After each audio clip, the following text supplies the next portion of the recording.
live event. Not really, but we're going to do it anyway. Hit OK. Your event is starting. And we're live! It's 10 minutes late, but you're going to have to take it because we have 3 guests this week. It's the Snappy-Tech podcast, episode number 17, on the 22nd of October. We've screwed up already. This is great. We have... Let's do this. So, first up, we have Emily Hester. Say hi, Emily. Hello, I'm here. That's me. We also have Greg Morris. Say hi, Greg. Whilst chugging his coffee. And this podcast is sponsored by McDonald's. Oh, no, don't say that. Oh, please. God damn it. It's not, we promise. And then I need a fake sponsor for this episode. And then last but not least, we have the ever reliable Paul Stubbington. Say hi, Paul. Since when did I become ever reliable? That's what I want to know. Never, but you were the only one that wasn't late. I didn't have that too. And actually, I was the one that was probably not really interested in. Isn't it like, yeah, you're sweet and reliable. I like you. Let's be friends. It's more that I had nothing else to say about him. I was like, we have the 2 great guests for Emily and Greg, and then we have Paul, who's here a lot, I guess. Like, have you guys ever watched QI? Yeah. What kind of questions then? Yeah, I really feel like I'm Alan Davis right now. Oh, yeah, you basically... Just like Stephen Fry goes around and says all the nice things about everyone, then gets to Alan Davis and says something just like, yeah, and hi Alan. Here he is. He's a person, and he's here. So if you haven't been following our Twitter escapades, it was an interesting conversation today. I was expecting 1, maybe 2 guests. We ended up with 3. This is going to be great. Hopefully all 3 of you stick around for the whole show. We have a couple of topics, and then we're going to have... I haven't come up with a better name for it yet, but we're going to have a debate off. We're going to have a mass debate between Paul and Craig. That doesn't count as a mass debate, surely. It's a big topic. This is going to be fun. Right. That's what she said. Oh, man. So I think what we're going to do is we're going to start off with a couple of the tech news topics, and then we'll get into the debate, and then we'll close off with a couple more topics. Probably. Oh, man. Actually, when we get into the debate, yeah. I'll actually lead into that with my news story for you this week. Oh, yeah, because Paul has prepped a story for me, but I have no idea. Yeah, as the debate is kind of Android v iPhone kind of thing. Oh, is it? Oh, this is going to be interesting. Is that what this is? Oh, God. And when I say it's Android v iPhone, I just remember that when we said about you should bring you on to debate at some point, I was shitting on the iPhone. But yeah, no, that story is quite a good story, though. I'm proud. Paul, just a quick heads up, your audio is being a bit hit and miss. I'm not sure if is it just me or is it... A little bit. Okay. You're hit and miss. We'll see how it goes. Right. Yeah. However, there's a reason I wanted Emily on this show specifically. And I want to cover that first because it's something that I think will be... it's something that I think we can all talk about more so than maybe a couple of the other topics. So we'll definitely go into this one. Razer has announced a couple of new products. There's a microphone in there. There's a webcam in there. Emily is probably the only one who's actually, she is the person who streams most consistently. I feel like we do the podcast once a week, which has nothing on Emily, who does it like 5 times a week. So I wanted your opinion on this because it's designed specifically for gamers and you do gaming live streams.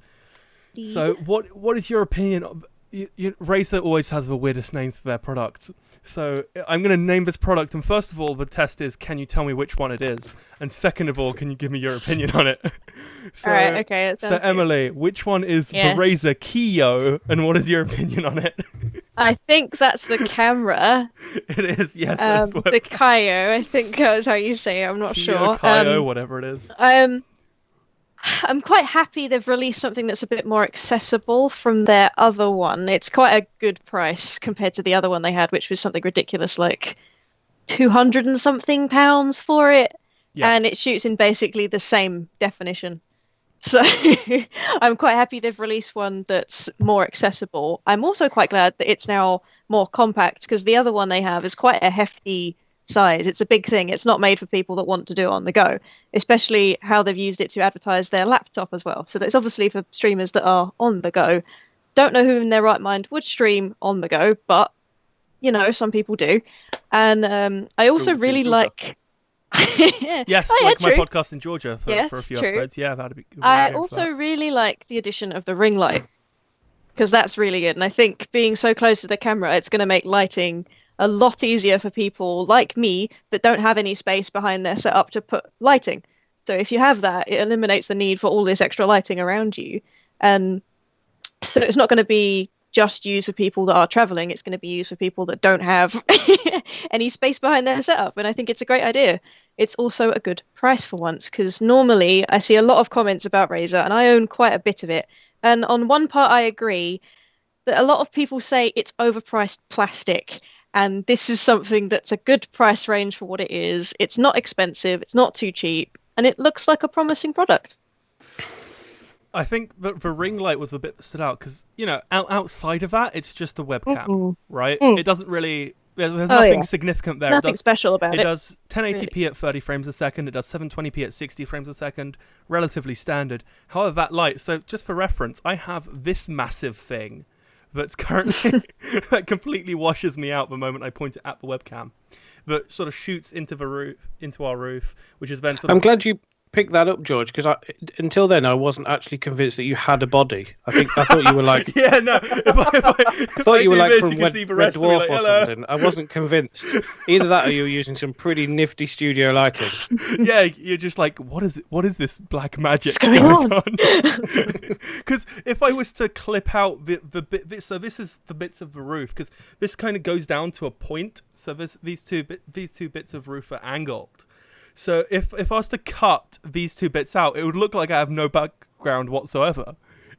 It's a pretty... To be honest, those two bits of roof just look like a camera circle. Just like you've only used part of the lens in like area. There's like an all-encompassing circle, but it's just kind of... You know what, I'll take it. That's good enough for me. But yeah, I had an episode of a podcast all by myself a couple of weeks ago, and whilst doing that, I was like, let me move the camera over here and see how the lighting looks, and it looks much better like this.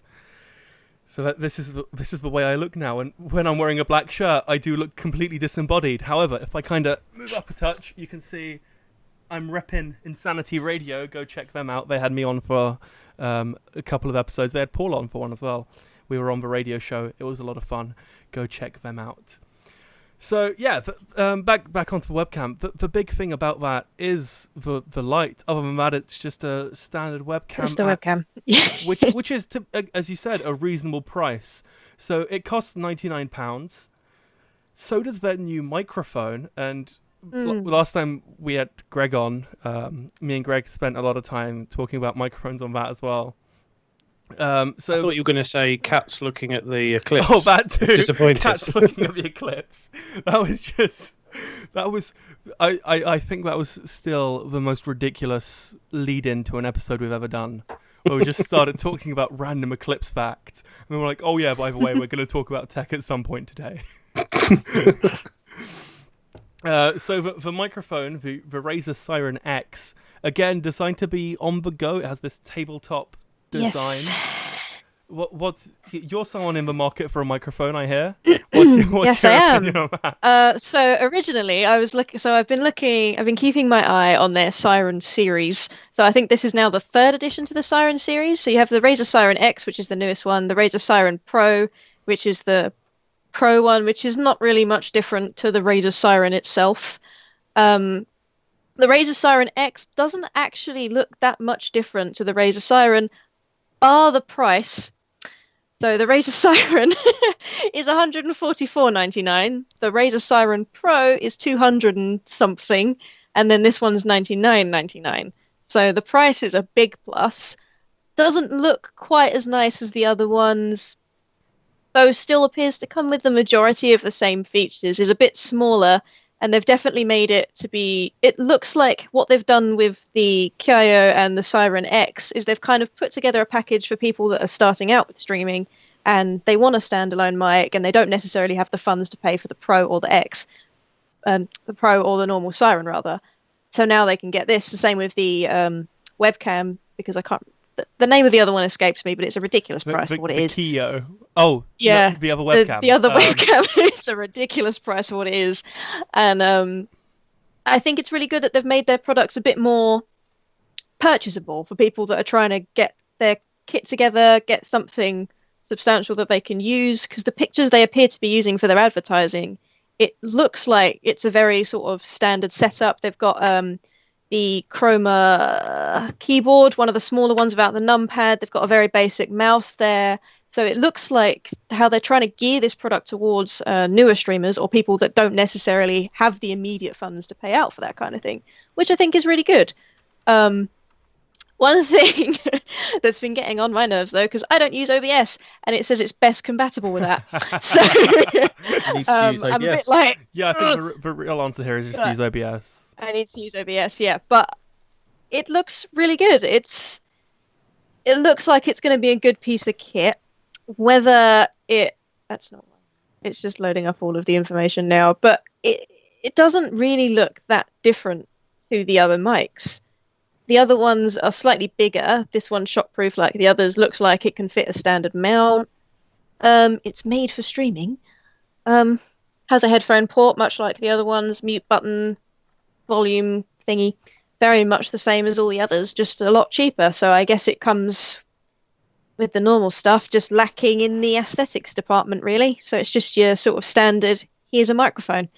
But it looks pretty good. I'm happy that they've released this addition to it, because for people like me that don't really want to spend loads of money on a microphone, it's there.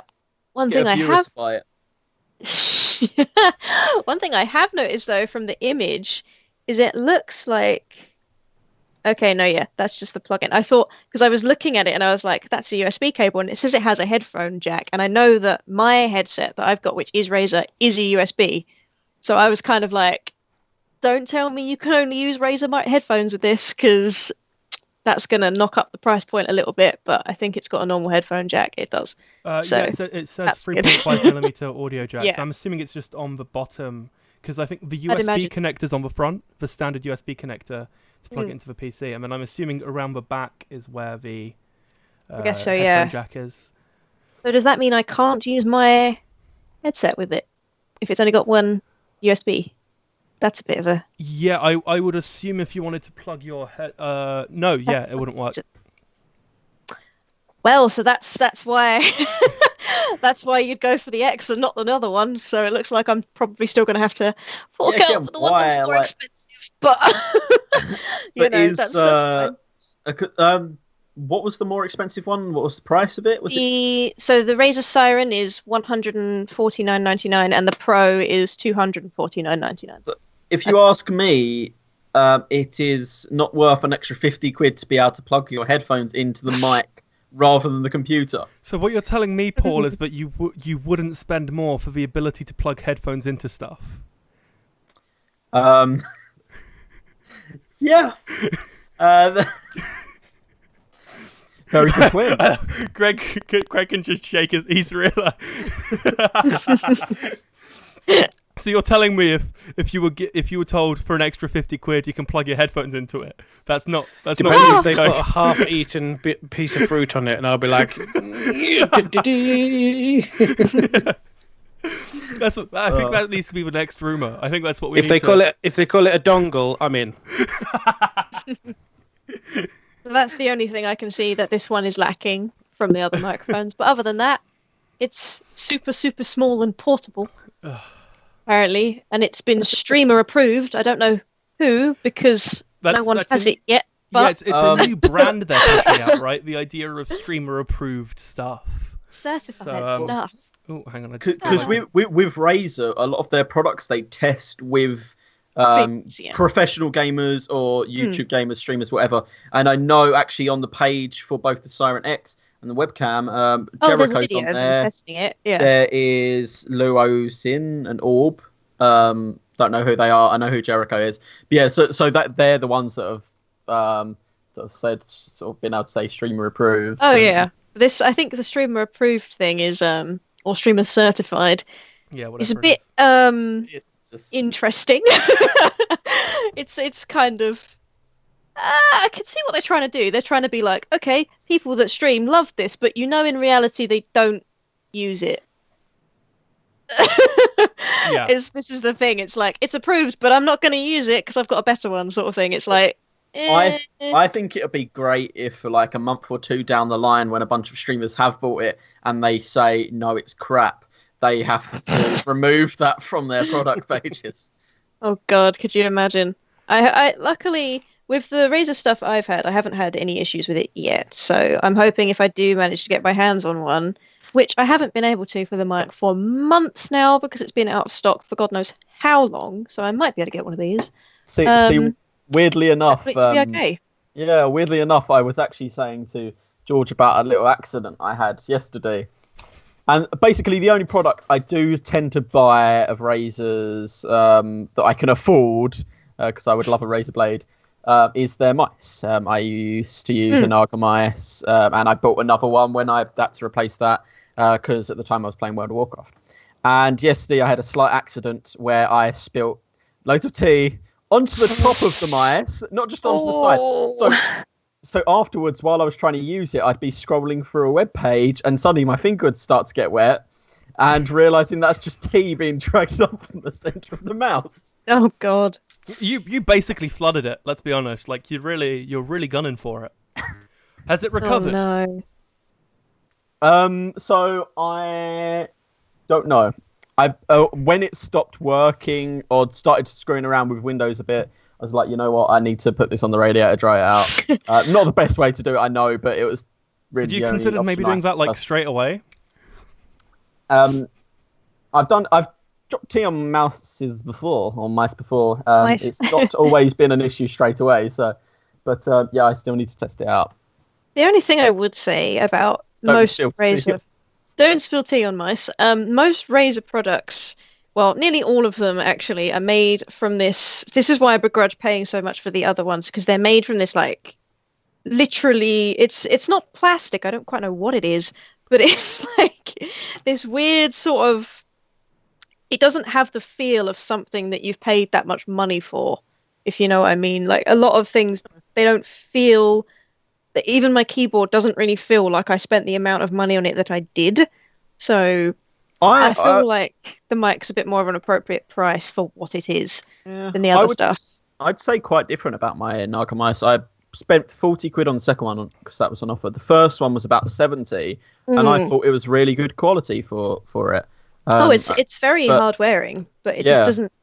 Until you spill tea in it. Yeah, especially for the keyboards. It's like so mine is one of the chroma ones, and it came with, most keyboards have those little flicky panels at the bottom.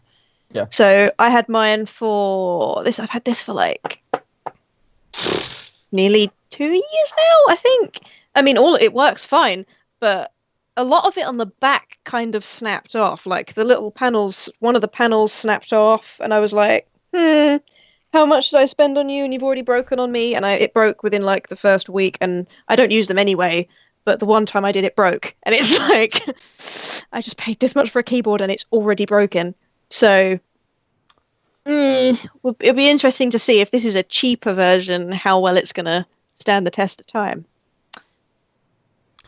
So I think that's a good position to sort of transition the conversation over. Now, I'm not sure how. I think Paul's aware of this, but I know that Emily isn't. Greg and I actually met at a Honor phone photo walk thingy. Honor being a brand offshoot of Huawei to some extent. One that at one point they tried to hide. They've sort of stopped trying that. Huawei this week did announce a new phone, and I was wondering, Greg, did you manage to get your hands on it? I did not, no. Unfortunately, since being a full-fledged raging Apple fanboy, I'm no longer invited to these events. Are you not? to be fair, I never was in the first place, so I think that's A-okay. And being a full-fledged raging Apple fanboy, What's your opinion on the Mate 10 and the Mate 10 Pro? I think it's interesting because the Pro, outside of the amount of RAM it has and the IP67 rating, isn't that much more pro. Yeah, it doesn't sound very pro to me. It at least needs like a stylus or something along those lines to make it a pro, surely, or a ridiculously high price tag. That's usually what makes it a pro, isn't it? But just a massive price tag. Same with the Razer Siren Pro. Yeah. Bump it up an extra 100. Yeah. Why not? It's. I think it's related to this idea that people have a illusion in the sense that they perceive that if they've spent more money on it, then it's higher quality, right? Absolutely. I mean, look at the Pixel XL. Yes. No, that is definitely. It's. Oh man, it's. But yeah, you're exactly right. Yeah, I don't know why they would call it a pro device. I mean, it's a nice-ish device. It looks nice. I'm sure it's not too dissimilar to the phones that came before it. Still runs Emotion UI, so make of that whatever you will. Android phones now just seem a bit samey to me. I guess they've got a differentiator because they use their own Kirin chips and stuff. So remains to be seen how what the performance and stuff would be like. But they certainly like their buzzwords. They're using sort of AI processors and stuff and whatever.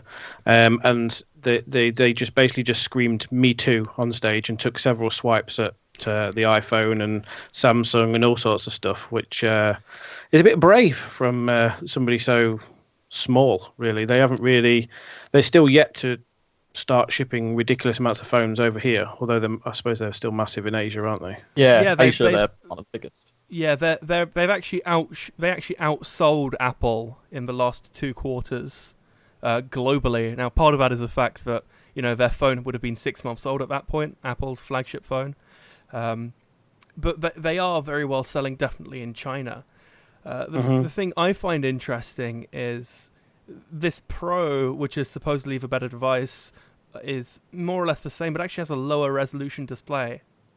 And I noticed that. I'm looking at it and I'm just like, don't get me wrong. I'm sure it performs great, and as you said, it's difficult to differentiate yourself. And I feel like 2 of the best flagships this year have both been, in terms of the Android side, have both been shot down because they had LG manufacture the displays. Both the LG V30 and the Pixel 2 XL look great until you look at the displays, and to some extent the price tag as well. But it's interesting. Can I also note something that on the Huawei site you can only find the Mate 10 Pro? Yeah, I noticed that as well. I'm not sure if that's a UK thing or if that's a global thing, but I definitely noticed the same. Yeah, so I was just trying to find the actual spec sheet because I couldn't completely remember it. And then it was like, no, you can't have this. Yeah, because I even tried manipulating the URL, just getting rid of a pro bit in the URL, and the page doesn't exist. So. Oh, that's nice. Weird. One thing I have noticed, the pet peeve of mine about the Huawei that I've got is the intelligent photographic algorithms, which basically means you can't change the lighting. You can't tap it to do it yourself. It does it for you all of the time, and half the time it doesn't work. So if it works on this one, that might be why it's the Pro feature. That might be it. That it works now.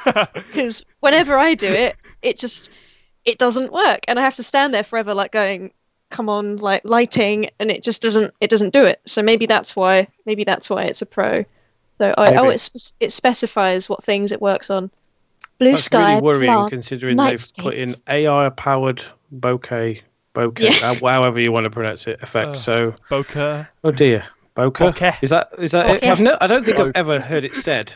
Yeah, like it's one of those things where you just reel in your head and you're just like, you just carry on regardless. Okay. Oh, that thing. I think the actual pronunciation is bokeh, but I'm not certain. Yeah, I think I've heard Lou at Unbox Therapy do it, and Marcus Brownlee or something. Just seems to be a buzzword that's going around a lot right now. Actually, having said that, I know the back of it is blurred. That's it.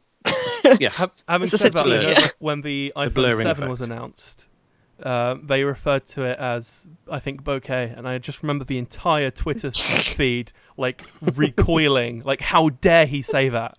Like, how dare he say bouquet? Yeah, that was just Spring like some flowers out, like surprise. It was. I was just like, really, this is your core takeaway from this? Like, but I forget who. It might have been Craig Federighi. I don't remember who was actually talking about it. It was like, your biggest takeaway is that you can't pronounce bokeh properly. Like, that's the biggest issue here.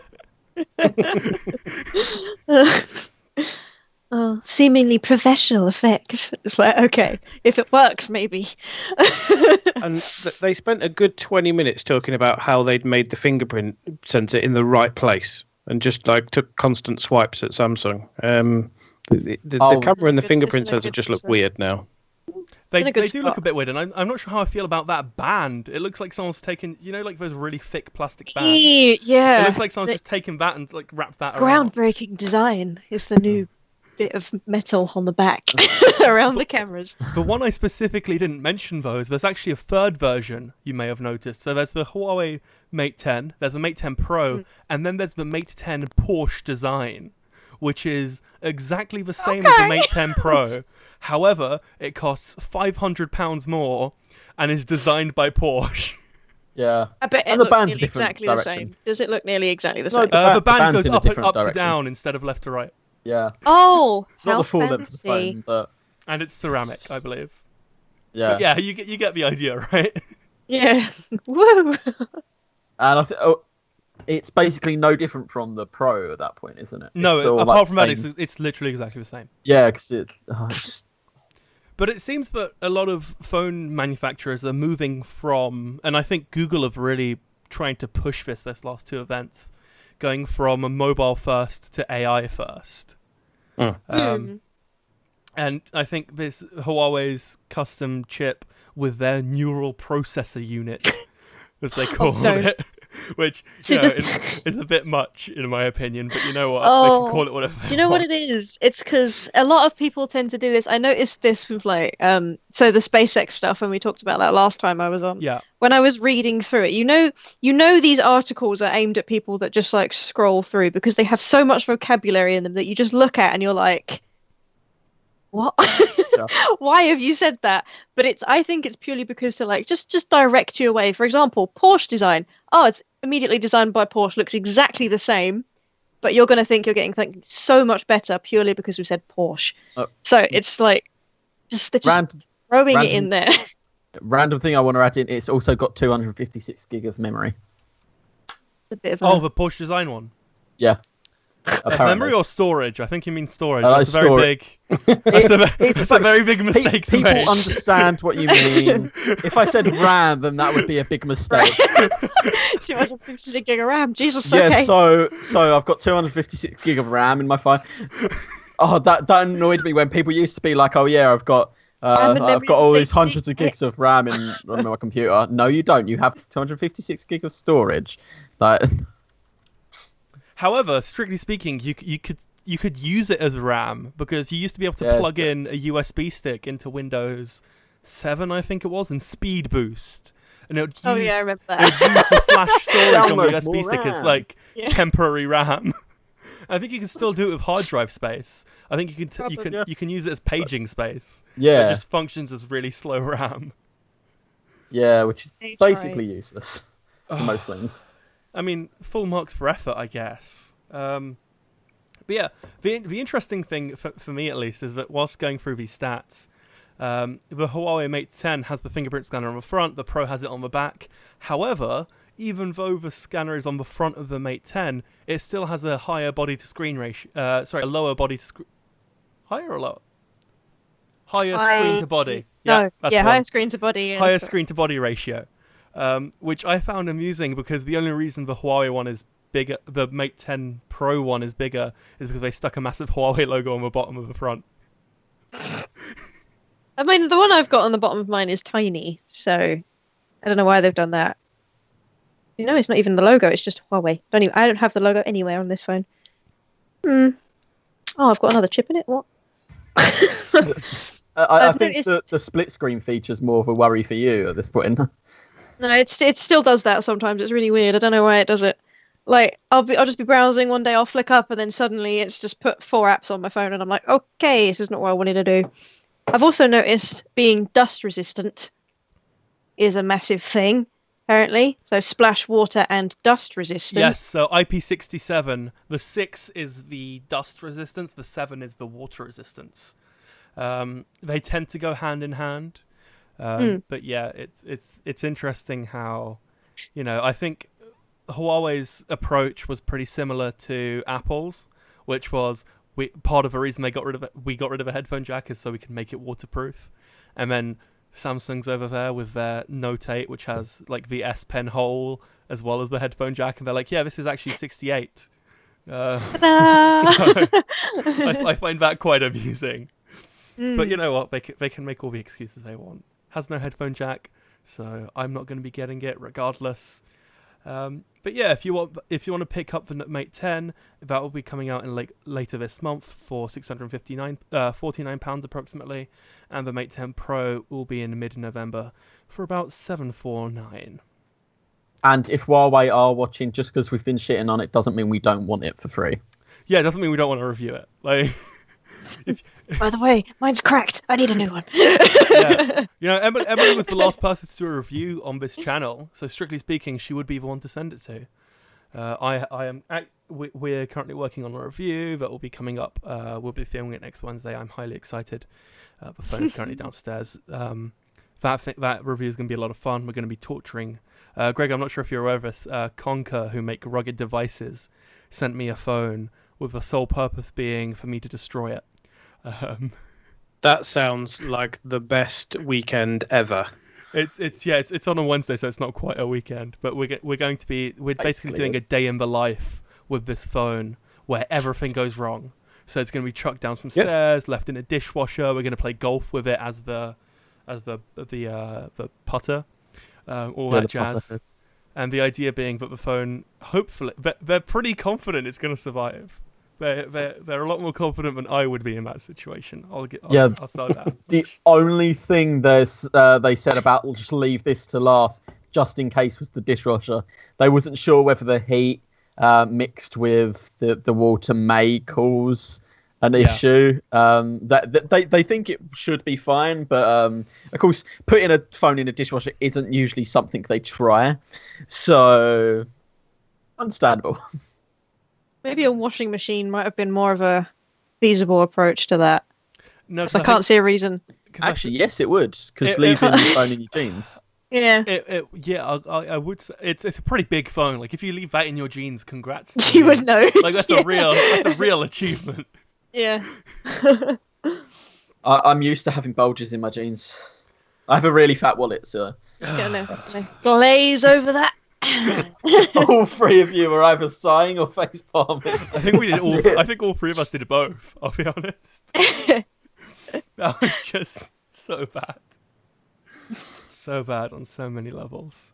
Well, I'm proud that I've managed to do it to all three of you, so it's fine. Sounds wrong as well, so. God damn it! I'm fine with that though. Well, just abort. Just now's the right time to pause. No, I'm carrying on. Oh God! Right. So, I don't know where to take the conversation from here. Paul has just managed to single-handedly. Swiftly moving on. I don't think it can get any lower. So. Yeah, that's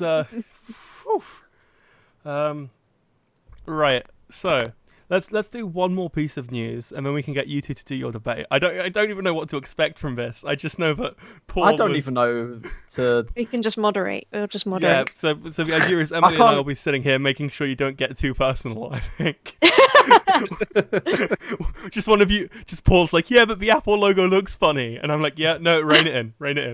Stop it. Why has it got a hole in it, huh? Like, no, just pull it back. Stop.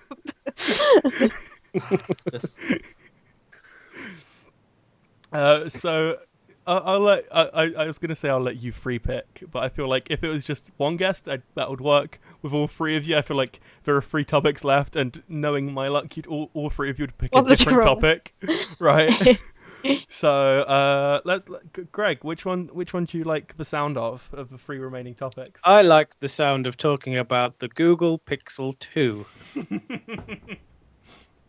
How did I see that coming? Let's do it. So, you know what? Greg, you picked this topic. I think we'll let you start off with a little rant because I hadn't realised this until like a couple of hours ago. But the last week on your Twitter has been pretty firm, pretty firm ranting. No, to be fair, I am usually on the end of this crap because there's usually something that somebody puts a gate on the end of. So it's like antenna gate and screen gate and battery gate and headphone jack gate and God knows what else. So I was just being a troll, and I don't do it very often, but I was just retweeting everything that came up on my screen and was just like, ha ha. You spent £900 on this phone, or 900 and God knows what else it is. Yes. But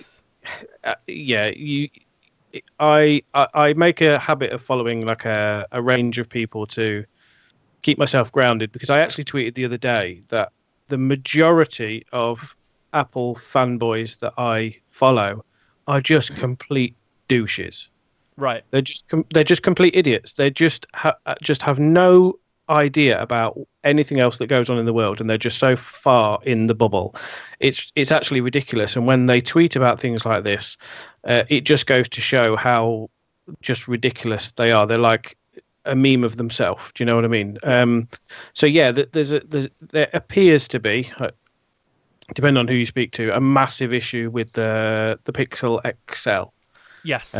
Which isn't actually out over here yet, I don't think. Correct. Again, mid-November. I'm not sure why it's delayed. I believe it's the 15th, if I recall correctly. Yeah, somewhere around there. Carphone have got the smaller Pixel in, but they're still saying that it's going to be later on, and I believe they're the only people that's going to stock it. So I've not seen one in person, and I think it started with Dieter Bohn at The Verge saying that it was terrible. Russell Holly kind of argued back and put together a really good piece about the screen and stuff like that, and kind of argue back. And then all of a sudden, as the week has sort of progressed, there's been issues with burn-in, issues with blue tints to the screen and stuff like that. And questions are certainly being asked about the quality of the screen on a £900 plus phone. I remember similar sort of conversations had about one of them. Was it one of the Motorola's had an old display in it, and there was issues with that as well.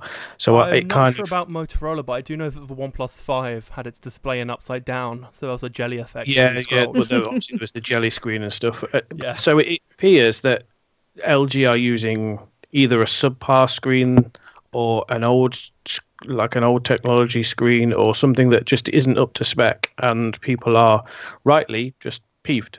It's really odd, because it seems to be using more or less the same display as the V30, which, to be fair, has the same issues, right? I think the moment that the V30 came out, because I was on a bunch of Android subreddits and the V30 subreddit, because I was really hyped for that phone, and the moment it came out, everyone was like, don't get me wrong, the phone's great. The screen kind of is a bit dodgy, and there have been it seems to be pretty much 50-50 on the V30 at least, whether or not you get a decent screen. Right. However, a lot of the US carriers, because it's not out in the UK yet, a lot of the US carriers have been pretty decent with trade-ins. There's a massive sticker apparently on the bottom of the box that has the manufacture date. And apparently the ones manufactured in October have been fine. So I'm just wondering if there's a similar issue here where it's sort of a first batch as such has had issues. But it's still a larger number of issues. Yeah, it's happened before with Nexus devices, and rightly so, people have kind of just gone, meh, what do you expect for like a cheaper device? I mean, most of those have retailed like £300, haven't they? And probably been compromises made to get it down that far. But camera when quality being one of the big ones historically. Well, yeah, massive with the Nexus phones. But rightly so, when you're spending this amount of money, and everybody kind of rightly so, Paul's already criticising the £1,000 iPhone 10. But when you're charging these sort of prices, because the prices certainly in the UK have just gone ridiculous over the last year or so. Yeah. you expect a phone without compromises, and yeah, manufacturing defaults do happen, but on this scale, and they seem to be devices that kind of noisy people have, so reviewers and sort of initial people that rushed out to order it. This just doesn't look good. I'm imagining it'll be fixed fairly quickly because, like you say, it could just be a manufacturing issue. But when reviews are coming out and saying this, that, and the other, and certainly Alex Doby at Android Central has been really sort of vocal about how terrible the burn-in and stuff in the screen is. It really affects sales, and it's a lot of money to spend on something that you may get a good one, but you're going to like constantly be checking it to make sure it's all right, and you just kind of don't want that when you're paying that money. That sets in. Yeah, absolutely. I mean, I was terrified when I got my 6S or something. I was like checking every day or so. I was like, is it bent? Have I bent it yet? Are my jeans a bit too tight? Have I bent it yet? Even though I knew I wasn't going to do it because they changed the grade of metal or whatever. I was probably holding it wrong or something like that. That you just end up having, like you say, a paranoia about stuff. And it's interesting because LG is a company that makes really good televisions, right? Their 55-inch TV and their signature TVs, their wallpaper TV is gorgeous. How have they gone so wrong in their phones? Well, let's face it, it's not the first time they've made a bigger mess up, if we can recall the 5K screen they did for Apple. That is true. That was... Oh, God, that was... Yeah, but that wasn't the screen. That was more like the subpar internals. Yeah, it was lack of shielding as opposed to the display itself. But I think that shows... I think even though it's a different... Yeah, it's a different issue, but it shows that they seem to be a bit more overlooking of potential issues. Like, that display was lacking shielding. This display probably...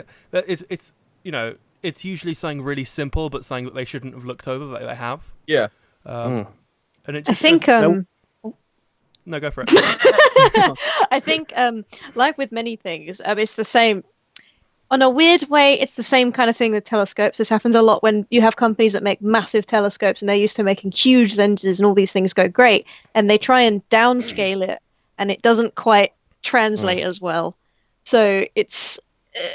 when you say like LG are great at making their bigger screens, they've definitely come in leaps and bounds of that. A lot of their TVs are brilliant. They look amazing. They work nearly perfectly all of the time. When you translate that into something smaller and you have to change everything around a bit to get the same quality in something that's like a tenth of the size. Yeah, you've got a point there. They've done it before. Because I had the LG G2, which was their first proper flagship, really. And was an amazing phone. It was similar pricing to the Nexus, where it was a really cheap phone, but with flagship specs. I mean, it was probably the best spec for smartphone of the year, apart from the I think it was equal to the Sony Z1. That was an amazing phone with an amazing screen.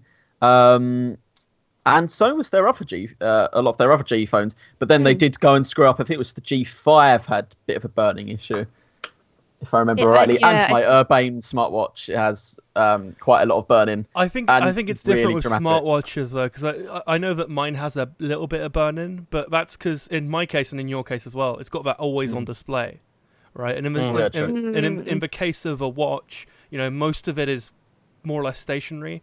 So I've had my watch for like 2.5 years now, where it's just been displaying the exact same thing on that display for 2.5 years.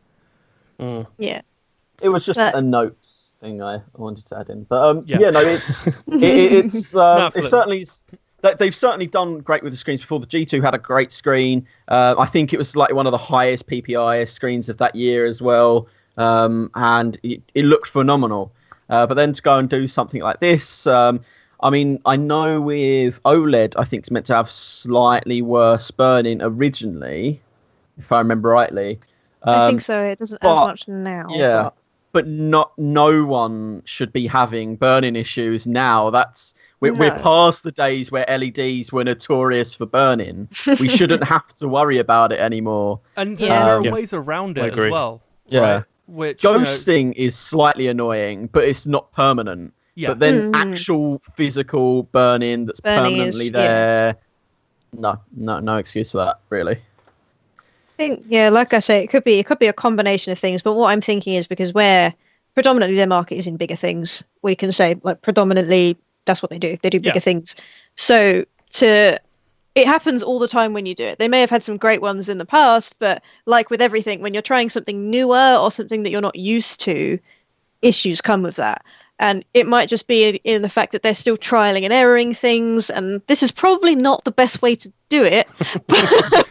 But it could be that they're still Google working on it. When Google contract you to make their phone, that shouldn't be your excuse to try something for the first time, right? You should be like, oh no, we've made these for 20 years. Trust me, they're great. Yeah, so it could just be that they're genuinely they're not new to it, but it's not their market. So they're not like, oh, this is what we do. We don't do it for this kind of thing. So it could just be that they've just genuinely had some hiccups and they're in the process of finding them out, or it could be a genuine issue that they've just not addressed at all. The latter being the one. Yeah. See, I like the what someone said about the with the LG V30. Originally, they had the bit of that issue, but now it seems to be sorted out.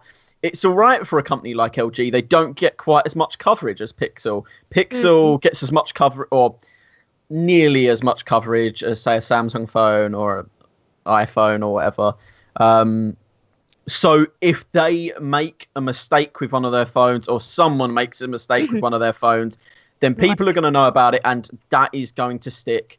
And people are going to be worried about that happening to their phone, even if, like with the 6Ss, you said about the Bendgate issue, that was fixed after the first batch. But people still, throughout the year, carried on thinking as if it's actually still an issue. With LG, they have the issue, they fix it, people carry on buying the phones because it's not getting quite that coverage. And people that do buy their phones are well in with the industry, so they know, the second batch is fixed, fine, we can buy now.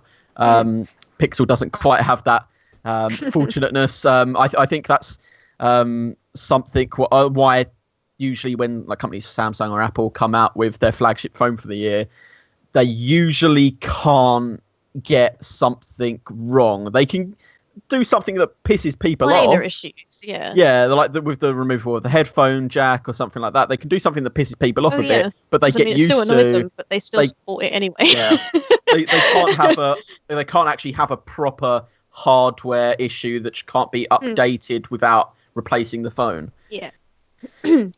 Yeah, I just wonder whether this shows a more worrying trend with certainly with phone manufacturers. They seem to be adopting this kind of Silicon Valley notion of moving fast and breaking things. Getting it out there. And I wonder whether there is this idea that they constantly have to innovate and make things better, and they have to produce a phone every year at the same sort of time because they just feel like they have to. Whereas what they probably should have done is hold off for 2 or 3 months and produce a phone in the new year, but they just either can't afford to or they feel like they need to. I know with the original Pixel, they kind of went back to the drawing board when one of the companies scrapped. I think it was LG was supposed to make the original one, and then they built the phone from scratch in like 3 months or something. The story behind it, the original one, and as a result, you ended up with this terrible design that you can either love or hate, I guess, and issues with the phone as well. So even with Apple, they move fast, and for the first time ever, they're not like iOS 11 is the buggiest iOS release I think there's ever been. High Sierra, exactly the same. There's issues with the lock screen and stuff on Oreo on certain phones, depending on who you speak to. But it just seems a general trend that quality takes a backseat to getting the phone or whatever it may be out there as quick as possible. I think the problem with this is people are mistaking what innovation actually is. Yeah, exactly. And I notice it a lot because a lot of phones are like, oh, it's new and it's innovative, but another phone that came out years ago already has that, so it's not innovative. It's innovative for your company, but it's not new. And I think the whole problem is now that a general phone's lifespan, say maximum 2 years, this phone's going to last 2 years, and then something is going to go wrong with it because they expect the new one to be out by then, and they know you're going to have to buy it because this one's broken. And that's what we've got a trend going. Like, they know that the phone you have currently is not going to survive long enough for you to be able to not buy the next one. And I think that's the problem, that they've set up this trend of phones that tend not to survive long enough compared to older phones, like very old, sort of Blackberries. All the old Nokias last years, you know.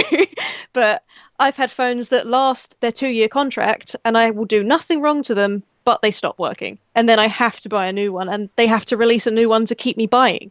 And I think that's the problem. That's the market that they've developed.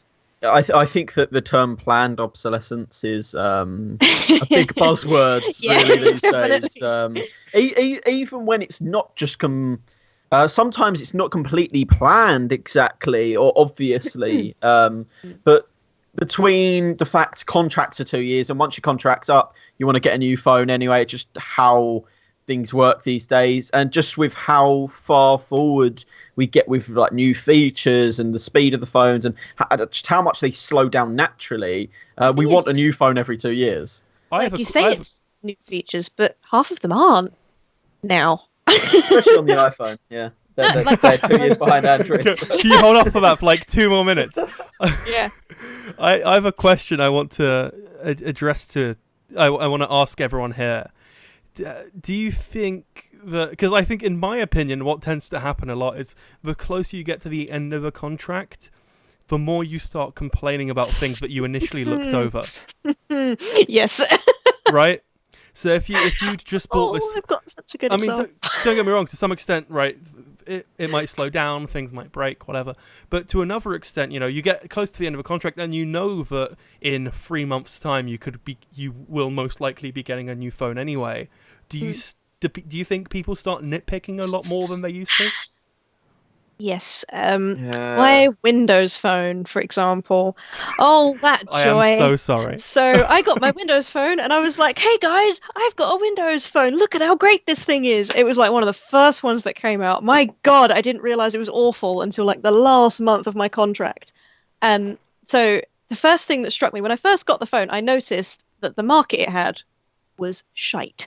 Like, there was nothing in the App Store. Microsoft have all but killed Windows Phone at this point. Yeah, for a while, I was like, okay, this is fine. I don't use many apps anyway, so I brushed over it initially. And then it got progressively annoying when I saw all these people on iPhones or Blackberries or even like the Samsung phones that had all these cool apps, and I could get none of them. And it only really started annoying me towards the end of my contract when I solidified in my mind that I was getting an iPhone because I was sick of not having any apps. So, you know, yes. And then you saw the light and you came back over to Android. I didn't see the light. 2 of my iPhones died. So saw the light harsh me. So, I think we're at what? We're just past 9 o'clock. So I feel like now is the best time to get into this. So I have no idea what to expect. As I mentioned, I think if you're not aware of the backstory, what happened was there was an interesting Twitter exchange between Paul and Greg. Right. it was you know, I like to hope, but it wasn't, you know, I know both of you. I know Paul a lot more than I know Greg, obviously. But you know, I like to hope that neither of you were like trying to like deal a killing blow to the other. Like, it was relatively lighthearted, right? I hope neither of you took it too personally. My hatred is towards Apple, not Greg. Trying to find the Twitter exchange now. I'm currently scrolling backwards to find it. Yeah, I feel like I probably should have. Probably my fault. Yeah, but this started like weeks and weeks and weeks ago. I remember Paul being a troll like quite a while ago, and I was like, right, that's it. I'm coming on the podcast. I pulled it up, October 3rd. So God. John Rettinger, who I love that guy. To be fair, he's great. Makes some great content. Tweeted out about saying nice about Apple, and say something nice about Apple, and the internet collectively loses its mind. At which point Greg sort of replied to that saying, try having an Apple podcast. Honestly, I don't envy you, Greg, I'll be honest. It's okay. I use the mute function quite a lot now. Yeah, I to be fair, I think I don't mute people as much as I block them. And, you know, the only reason I usually block people is because they tend to be porn bots. There's like, if I get a Twitter notification, there's like a 50-50 chance that it's a porn bot. I'm like, great. It's either that or Instagram they're me, offering you really. a free iPhone. Oh yeah. Oh, yeah. Oh man. Some free Or headphones or FIFA something points. stupid. For me, Oh, I FIFA don't get points that. or porn bots, really. Usually League things are like, oh, check Oh, out this okay. thing, and it's like elo boosting. Go away. But yeah, so Paul then replied with, "That's why at Snappy-Tech we chose a different route with our podcast, not planned. We just happened to dislike Apple." And then it spiraled from there. Let me pull up. Let me get so near the end of this conversation. If you want to see this actual Twitter conversation, I'll stick a link to it in the description. So you won't be able to see it right now, but you will see it if you're watching this on demand. Right. Where's a good start? So Paul comments about how he likes the iPad, but that's about it. And then Greg said we needed to instill some balance in the Snappy-Tech podcast. So that's why he's here. Yeah, because I am outraged at your institutional bias. I feel like my personal favourite tweet, though, was one that Greg made, which was, anytime you want someone on with some idea of what good technology is, then let me know. And Paul's reply was, why? Do you know a guy?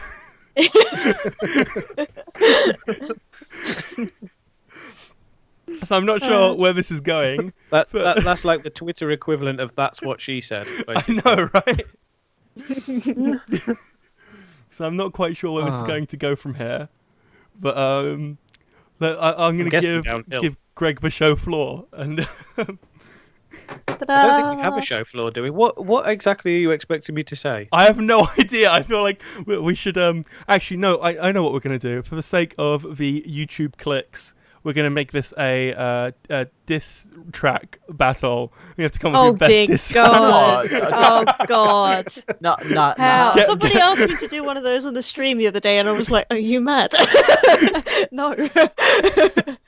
Oh, God. No, all joking aside, I like trolling Android people. No, I only use Apple devices really because they're better. And no, they just fit into my life better than anything else. I mean, I was a massive Android user until about the 5S, 6 sort of time. Right. I say constantly that I'm convinced that Android is the more useful operating system for a mobile phone. In exchange for that, obviously, you give up a bit of your privacy, and it's up to you to make that decision. Unfortunately, a lot of the I mean, what do they call it now? When I was using it, it was Google Now. A lot of that stuff it's just Google Assistant. Yeah. Yeah, I mean, we can have conversations about their 79 messaging apps if you like. Oh, God. But man. I use an iPad, and I have to use an iPad for work. And I bought an iPhone because it fits in better. I do the majority of my work on an iPad, which is a debate for a completely different time. Please don't let me go into that. Because can an iPad Pro replace your PC? Yes, but yeah, it just fits into my life better. I can admittedly be a bit of a troll, and my favourite thing trolling is Android people. But I like I said right at the start, I like to keep myself grounded and follow a sort of a range of people. I get the occasional sort of Android device to review, and give it its kind of best shot. I like a lot of the Samsung hardware. I don't like a lot of the Samsung software. I've used quite a few of the Huawei devices, the Honor devices, should I say, because like you said before, we've been down on the photo walks and stuff like that. Yeah. And I just think it's all in good jest. The thing that I don't ever want to do is to get into that douche mentality, like I was saying earlier. And I think it happens a lot with reviewers, that they're so just not in touch with reality that they get sort of sidetracked into everything else. Yeah, and I think the whole... Come on, try and find something nice to say. Come on. Yeah, no, you can do it. It's going. I believe in you, Paul. You can be nice just this once. I do say some nice things about Apple. I did say I use my iPad, and frankly, I can't see myself using another tablet really, because I want to replace my iPad Mini, but probably with another newer iPad Mini because it's like the second generation, I think. And the only way at this point that I would go over to Android is one, if there comes a point where the apps that I want to use to watch media become more important to me to need to go over to Android, because there are a couple, can't remember which ones are, that I can only get on Android, but also front-facing speakers. But at this point, apart from my phone, that I would never switch over purely because I'm so engrossed in the Google system at this point. I do love my iPad, but I do get very much annoyed with some of the people, as you say, that get so into Apple that there is like nothing else exist. And that is why there are things that genuinely piss me off about Apple. The things I think do great, things I think just like, Apple, why are you doing this?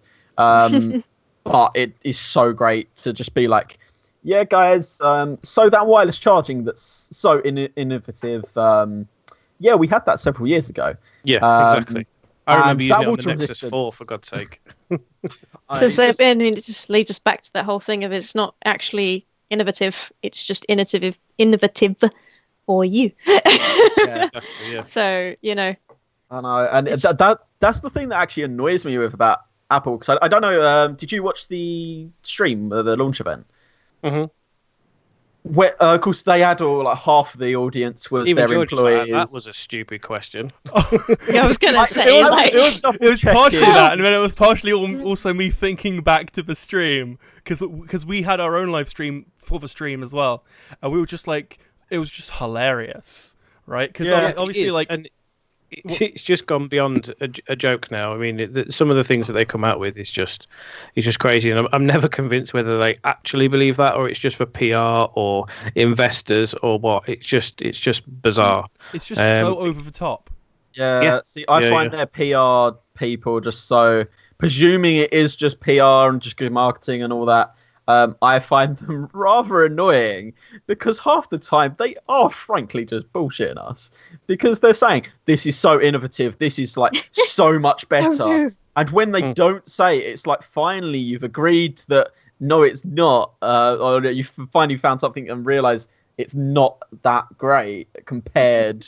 And I don't know what you think about it, but it's just like, come on, Apple, not everything you do has to be 10 steps ahead of the game, and half the things it's like a couple of steps behind anybody. Yeah, I agree, and like you say, a lot of the time they're actually playing catch up, and I don't know whether it's something that they genuinely believe or it's something to kind of reassure people, because like you said before with the Pixel, the majority of people that are going to be watching this or buying it for release and stuff like that are going to know.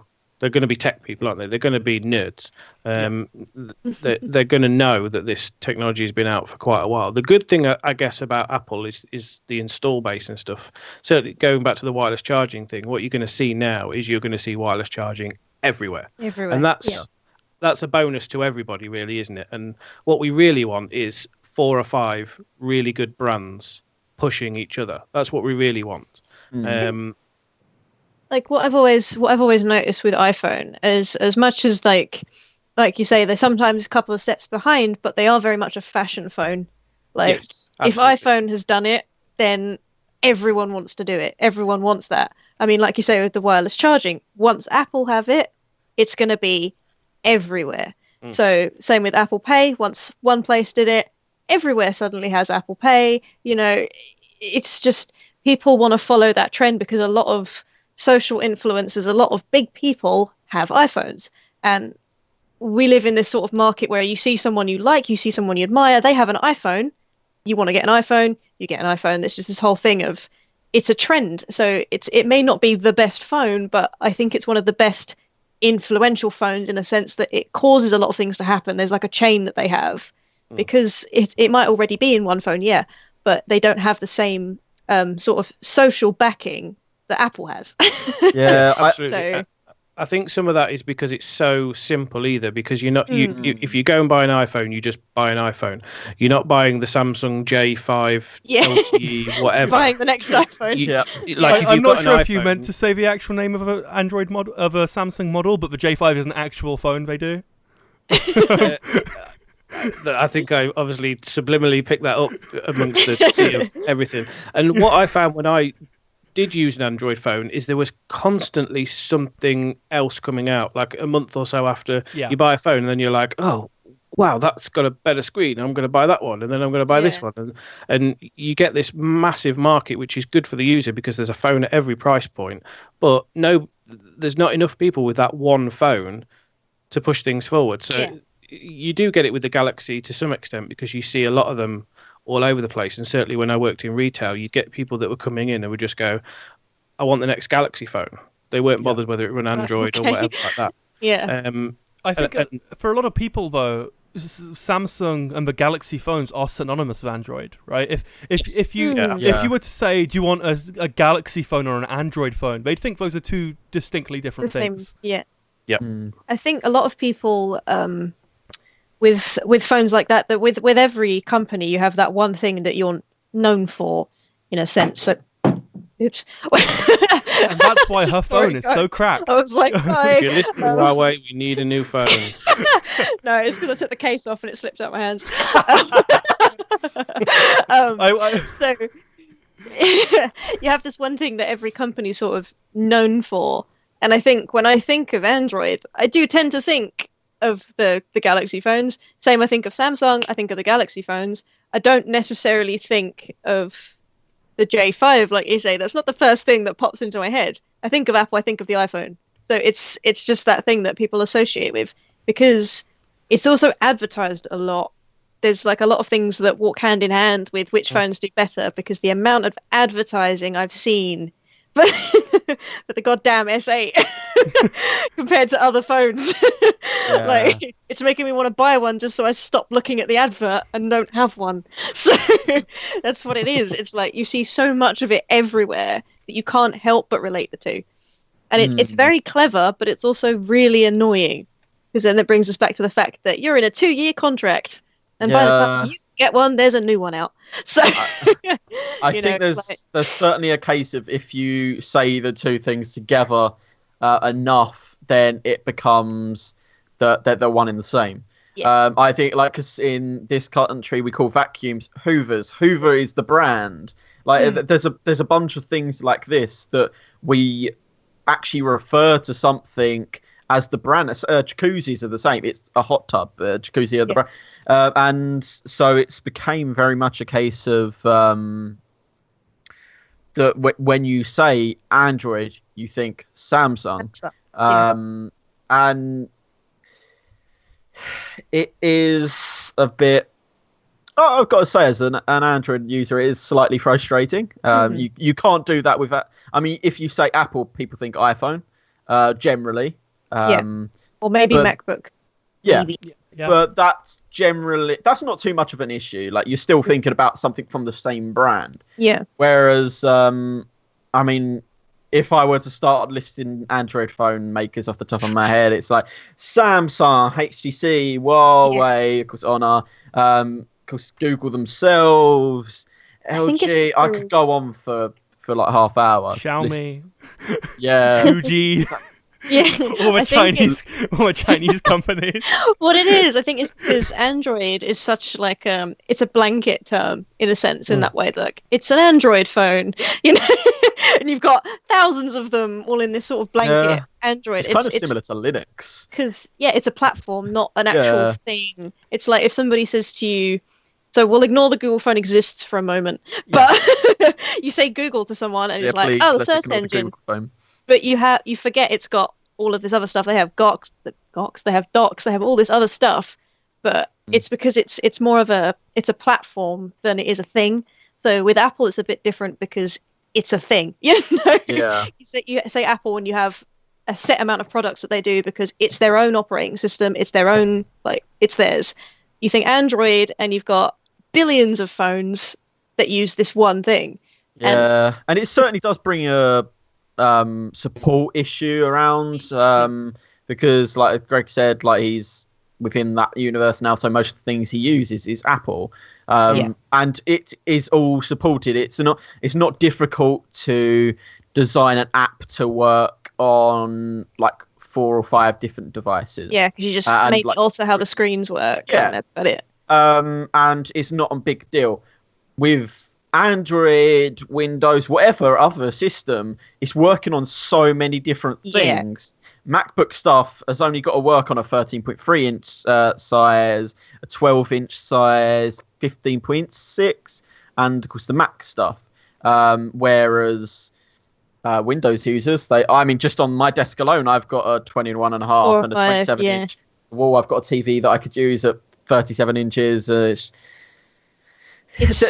is an element of what Apple are doing by making it them only actually helps their users with the simplicity of things. I think it definitely does in a way, because even so, for example, I have Windows on my PC. I don't have a Mac, but when I had an iPhone, even sometimes getting iTunes was a bit of it became a bit of a struggle. So for me, it's like, do I just get a Mac just so I can use iTunes easier? Because this is getting annoying now. But it gets to that point where you think, okay, it being for its own thing is good, but if you're like me and you have a gaming computer and you can't necessarily have a Mac, sort of problems come along the way. But then I think if you're invested that much into it, you probably would have a MacBook or something that you can just sort of plug in and go. I think so. And it proves that, well, it doesn't prove, but it certainly points to Apple's way of doing things are better, because that's now what Google are trying to do. They're trying to rein everything back in and control the full stack. They're trying to control the silicon. One of the things in the show notes is that it's got its own chip buried inside the phone that they didn't really talk about. They're trying to come up with their own chips and their own hardware, and then make this Google version of Android their own, like features that'll only ever come to the Pixel, like the always on, like Shazam kind of rip-offy thing, which is terribly creepy, but it's completely up to you. Yeah, it's the fact that it's also the fact that it utilizes the fact that the phone is always listening anyway, right? Yes. But the phone's always listening. We might as well sometimes report to you what the song is. Yeah, so I honestly do think that Google are now going like, right, guys, you've had your moment in the sun, and this really isn't working. We're going to try and rein this back in somewhat and produce our own stuff, because we can get the advantages that Apple have. I mean, look at their phone processors and stuff. They're just ridiculous. They're so far ahead of the Qualcomm chips. It's such you can't even compare benchmarks, because you're talking like hundreds of % now. Yeah. And you can argue that probably most things don't need that sort of grunt in a phone, but when they turn around and put that phone chip in a laptop, you kind of go, oh, Jesus Christ. And everything is just left behind. So if Google can do that, and they can streamline Android, they've got what they employ from HTC, like 1,200 people to just make 2,000, was it? Just make hardware. So all of a sudden, when you've got all this internal stuff, you can produce superb devices from start to finish. See, there is certainly an element of when there is not much diversity in amount of things, then not only just from the software design for the hardware design of how it interacts with the system is a lot better. Of course, for iOS, their chips, as pure power goes, haven't always been that great in comparison. And of course, it took them a while to get past the sort of the 2-core barrier and stuff like that. But because they've always been very, very well optimized for the system they're working on, then it's always been good. And though there isn't as much choice when it comes to chips with Android devices as there is for a computer or something, there is still several systems trying to work on several CPUs trying to work with the system. So it's I guess you're never going to see an LG phone with a Kirin chip in it, are you? It's all kind of segregated. Samsung can do their best to kind of say, yeah, everyone can use this Exynos chip. I hope I said that right. That's another one of those words that you never read. It's the Exynos. they can say it, but no one's going to do that. They're not going to go to Samsung and go, "Oh, we're going to make this competing phone. Can we put your chip in it, please?" They're going to go like, "Of course you can," and then they're going to get a bunch of faulty chips, aren't they? Yeah. I think it just wouldn't work like that. Everybody's kind of like just has to use Qualcomm, and they're as shown by Apple and Qualcomm just fighting each other constantly. Qualcomm's business model is not the greatest either. Who do you back in that fight, actually? Are you on Apple's side or are you on Qualcomm's? Because I started off on Apple's side. It's a difficult question because I would imagine they're both kind of guilty of something. Yeah. Speaking to Nathan, the guy that I do the podcast with, a friend of his works for Qualcomm, and obviously they gave him all the Qualcomm PR speech and all this, that, and the other. Yeah. But when you actually look into their business model, they're very, very underhand at doing stuff. They sell a lot of IP and don't give you a choice. You've got to buy it all or none of it. Or so you can't just go, kind of want to use that, but oh no, you've got to use our LTE chips and everything as well. You can't kind of pick and choose. But I'm sure it won't really happen until it gets into court, as with Apple and Samsung. And then all of a sudden this stuff starts to come out. So I don't really want to pick a side, to be honest. Yeah, I was going to say I'm pretty much 50-50 for the same reason, really. It's with everything, though, you can look at it and be like, there's always two sides to the story. So I would rather wait for something to come out of it and be like, okay, now I can fully see what's happened here before I sort of say, right, I'm on your side, because I don't want to dive head first and pick someone and then it comes back out of court and then suddenly it's a completely different story. Because it makes everyone look a bit silly. Yeah, so. I'm the same, where once it's finished or once there's actual proper information coming out that isn't a PR release or isn't rumors or whatever, that's the point where I'll be like, yeah, you're definitely the ones fucking up mainly here. I think it's probably both sides. I know that Qualcomm aren't the best of best run companies, and of course Apple have their issues too. And though I would love Apple to be screwed over a little here, just because. Just because of who you are. You just want them to be taken down a notch, right? Yeah, they're just getting a bit too arrogant. Yeah, I mean, there is, like, that is one of the things that annoys me with Apple. They know what they can do, and they do it. I was going to say that they kind of know. As much as we say, oh, there's two sides to every story, it's even. You've also got to think that it's Apple, though. Yeah. So, I mean, because things like Apple know that no matter, or practically no matter what they do, they are basically untouchable. Yeah, and it takes like something like this. That, I mean, kid in school that just no one can do anything to. Yeah, they're like teacher's pet, but you know they've done something, but you just can't, and it's just like, they're just like, oh, you're going to complain, are you? Right, we're buying you. Bye. My father. And that's what they did, sort right? Of like, walk off. But, I mean, it kind of goes back to what Emily said earlier on, where if Apple will do it, then other people will follow. And things like the headphone jack, no one else would have risked doing that. Until Apple. No one would have considered it. Never mind actually gone through with it. Well, some people have probably considered that if they got rid of the headphone jack, they probably could have done something with the extra space. But everyone would automatically presume that no one is going to buy their device if they do it. No one would even try risking it. Apple went and did it, and yet they still sold. Was it like they had record 70 sales. million, 100 million or something? Whatever number it is. What I don't get, though, is a lot of these people that bought them then proceeded to complain about the lack of the headphone jack. And it's like they were surprised. Yeah. You knew it wasn't there. All of a sudden, you just got your phone out and just went, oh no. And they were where's like, that hole? Yeah, And then it it's was like, only oh, a now I have to buy small this. story, It's like, just a small, slight story that no one really heard of. yeah. Unless they were really deep into the.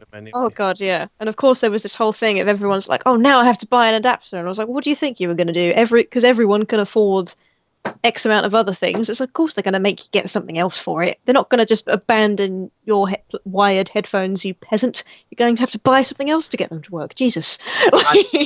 And of course they made the AirPods, which of course they didn't bundle with the phone, if I remember rightly. They just gave the normal Lightning. They gave standard. They weren't going to bundle £150 headphones with the device. You can't even get.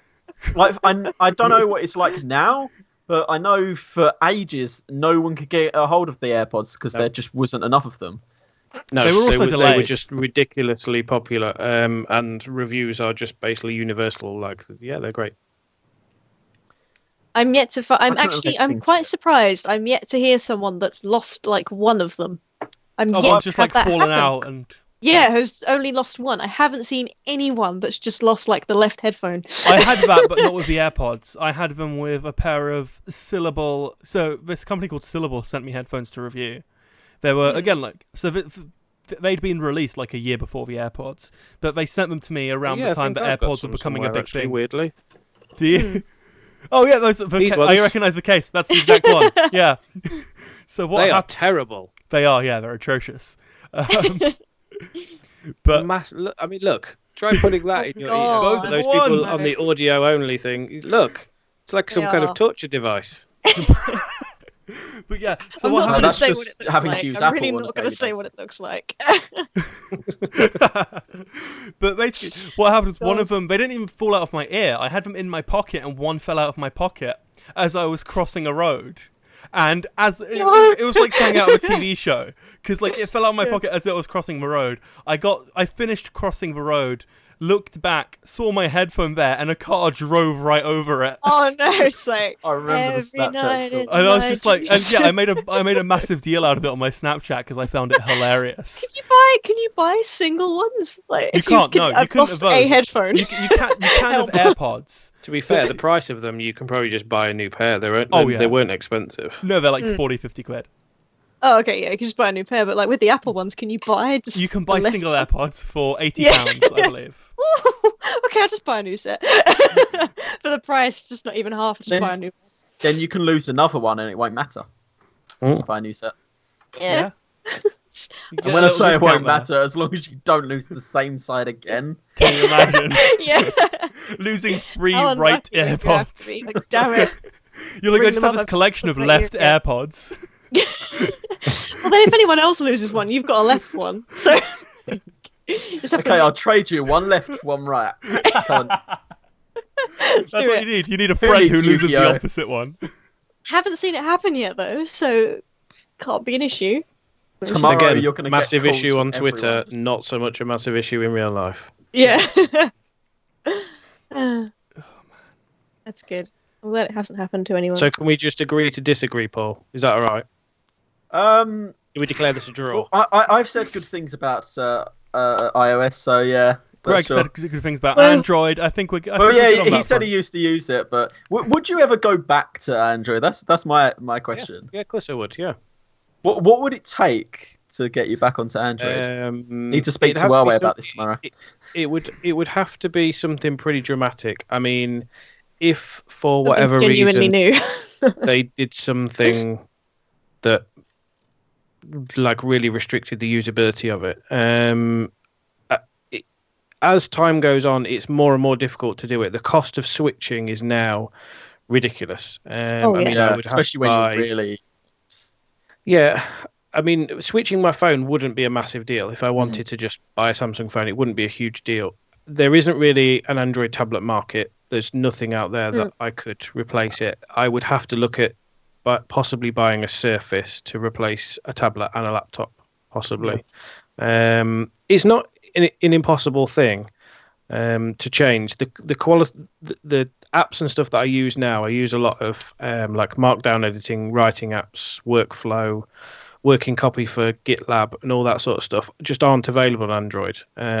So it wouldn't be possible at the moment. But yeah, it's not an impossible tale.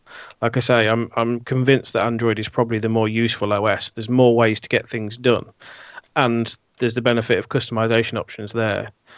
You do make a trade-off using Apple stuff, because if they decide to do something that's tough, and if they made a decision that was detrimental to the way I used something, then I'd have no choice, would I? Do you know what I mean? So it's not an impossible thing, no. Okay, that's interesting. What would it take for you to use iOS? A free phone from Apple. Literally, to be honest, I would. If... So what you're saying is basically you're like an OS prostitute. Pay me and I'll use it. So basically, somebody paid you enough, you're theirs. Yeah. I think for me personally, it's a customization thing, right? I love being able to use my custom because I use Nova Launcher personally, which I love being able to use a custom launcher. And up until recently, you couldn't have custom keyboards on iOS, and sort of. I just love constantly flashing custom ROMs, right? I put on a new ROM on my phone every month, which is probably a very edge case, right? I'm pretty sure not a lot of people do that. But I love being able to tinker with my phone and do whatever the hell I want to it. I still have a OnePlus One specifically for that reason, right? That phone is, like 4 years old? And it's currently running Android Oreo because I just flashed the latest OS on it and just saw what would happen. So I love being able to do whatever the hell I want and get away with it as such. And if iOS, and I think the issue then becomes that's the reason iOS is sort of so great, the fact it is simple, right? Yeah, possibly. I mean, as far as Apple is concerned, a lot of people say like iOS is like what you tell your mum to buy. You just buy an iPhone because it's simple and stuff. I mean, it can be as in depth as you want. If you want to start geeking out, you can go into URL schemes and automation and stuff like that. But yeah, the thing that really annoys me at the moment now is default apps. I really wish now I can remove all that Apple crap finally. Yes.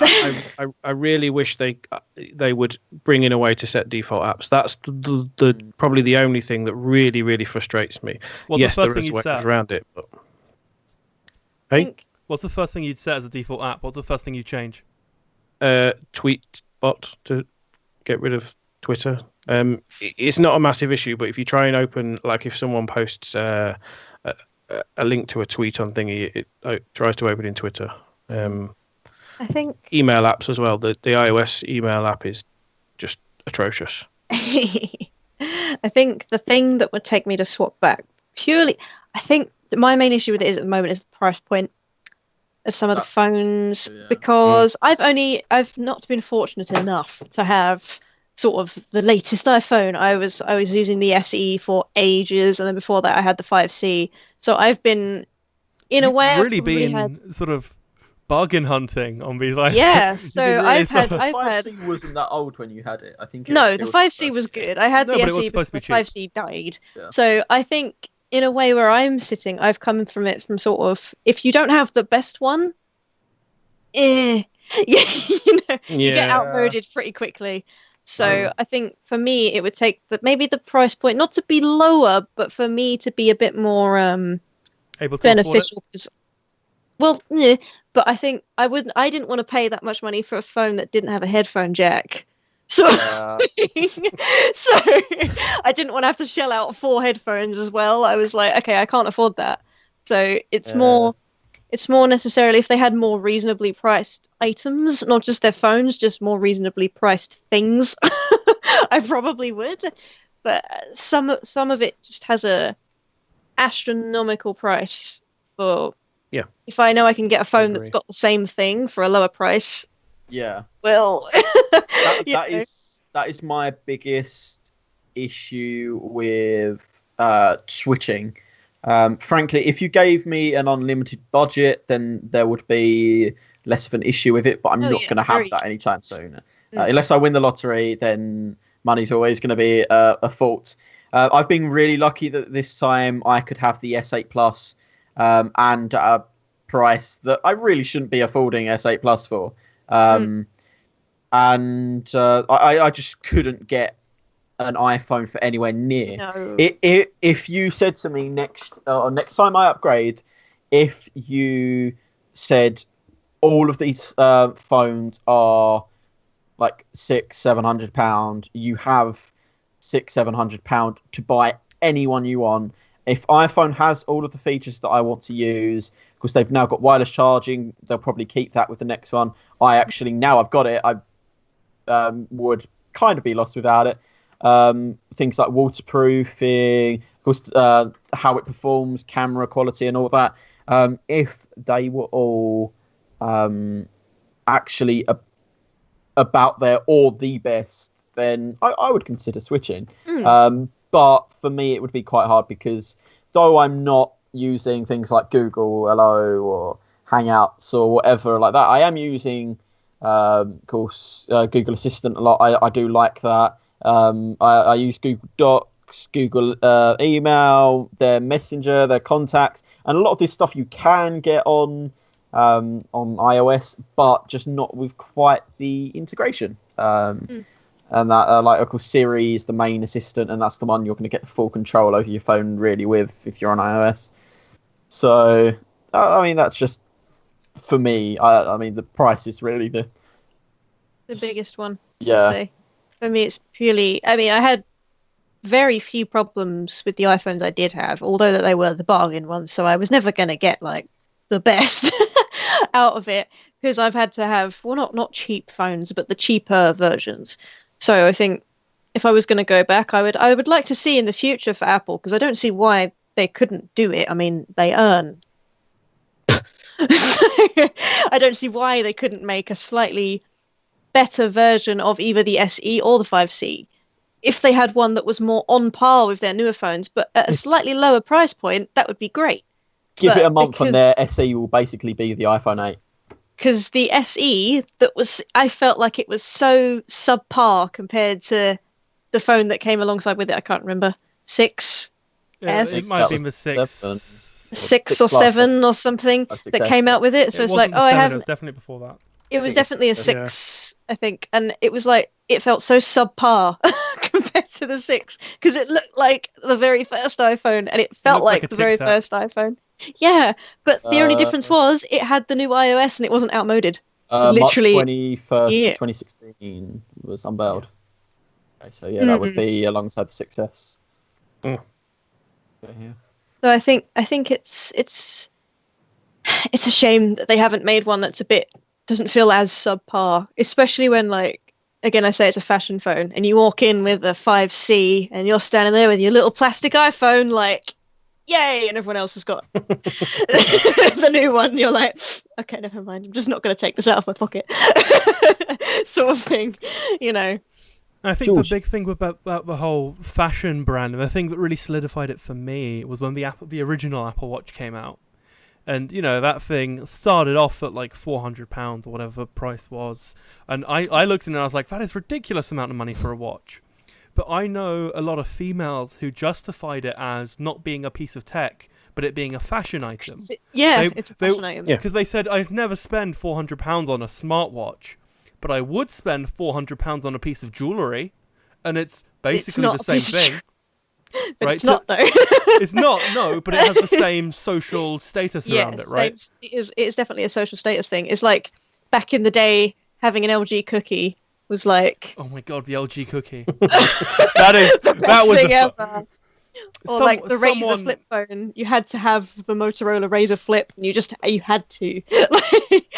Tony Ericsson. It wasn't even a particularly great phone, but everyone else had one, so, you know, I wanted one, and it had to be pink because everyone else had one in pink. And, you know, it's that kind of thing all over again, just with a not slightly more expensive, 10 times the price, probably more expensive phone. So, LG had a streak there of really weirdly named products, though, didn't they? They had like the LG cookie, the LG. I feel like they're all dessert based. I think there was a chocolate in there as well. The LG chocolate. Yeah, there was definitely. I remember the cookie because I wanted one so bad. I want a cookie so bad. The LG chocolate, that was also a thing. Yeah. I feel like there was a marshmallow. Was that? I can't remember. Am I just making things up? I feel like there was a marshmallow. I don't know. Maybe it's just Marshmallow is definitely just a version of Android. Yeah, I thought so. Maybe that's what I'm thinking of. I could have sworn there was a marshmallow, but it's probably just that. Oh man! So I think I want to close this out with as we're discussing Apple. I want Greg's opinion, especially because you're in the iPhone space more so than the three of us. What's your opinion on the iPhone X? My opinion may surprise you. If you've read anything that I've posted over the last few weeks, I'm not impressed. You're definitely not happy with that notch, and I'm sure most people aren't. It's from a design point of view. It's not a massive issue. It's not as a massive issue as people would let you believe. But it feels like something that's very un-Apple. It feels like a compromise. There's been a compromise somewhere, and that's what I'm convinced Face ID is. I think they couldn't get the technology to put the fingerprint sensor under the screen, and this is a compromise, really. And it doesn't feel like it should be £1,000. It feels like a bit of an experiment to me. I can see that there's been some arguments made about the notch it being iconic, and if they hadn't made it, it looks exactly the same as everything else, blah, blah, blah, blah, but I don't think it'll be around very long. The design and stuff, a lot of people have made a fuss about it being, it's the future of phones and stuff. It's not. It's just what phones look like. And after Mobile World Congress this year, sort of January, February time, the iPhone design just felt old straight away. And I think this is Apple playing catch up. I think they've made a good decision by putting all their AR stuff in and stuff like that, because had they waited for the next one, I think they would have been a bit too late. I think so. Perhaps the notch is there in order to squeeze all this stuff in, but I just really wish they'd have, if they wanted it, I really wish they'd have done something in UI and kind of hidden it a bit better. There's been some mock-ups and stuff done that look a lot better, and certainly maybe done what Samsung did and just round the top of the screen off. And come out with, because they're advertising it as like edge-to-edge screen, and like it doesn't quite go to the edge though, does it? I feel like still a little bit of a gap. I feel like I could have done the same thing if I just if I'd made only the edges to go to the edge, right? I feel like would I have been like, if you'd made like the border along all of them apart from the very corners, would that have been something I could get away with? It's a bit weird. Yeah, actually, it is very weird. And I just think they could have done better. I'm not convinced. I mean, I wasn't going to buy it, but then I got an iPhone 8, and then I was just like, yeah, it's the same phone. And luckily, I was in the period where I could just return it. I was just like, I either buy the iPhone 10 or I just stick with the 7 that I'm using now. I will buy one on release day, and if I don't like it and I don't get on with it, which I'm not convinced with Face ID and this kind of gesture thing, I'll just sell it, because you won't be able to get a hold of it for like a year by the sounds of it. Mm-hmm. And on the subject of Face ID, Samsung is very much known for having taken the compromise of not being able to put that fingerprint scanner under the screen. And as far as Samsung are concerned, putting it on the back is very much just until they get it under the display.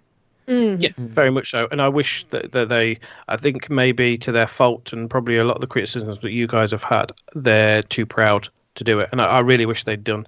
I said when these rumors were around when I was doing my podcast that I would rather it be on the back than not have it at all. Yeah. And so my question going forward from there is, if and well, it's more a matter of when, right? Samsung has thought to have had the tech in place. The S9 it's not quite soon enough for that, but the Note 9 is definitely expected to have it under the display. Apple seem to have moved away entirely from Touch ID. Do you think if they perfect that technology, they'll actually go with it, or will they just go?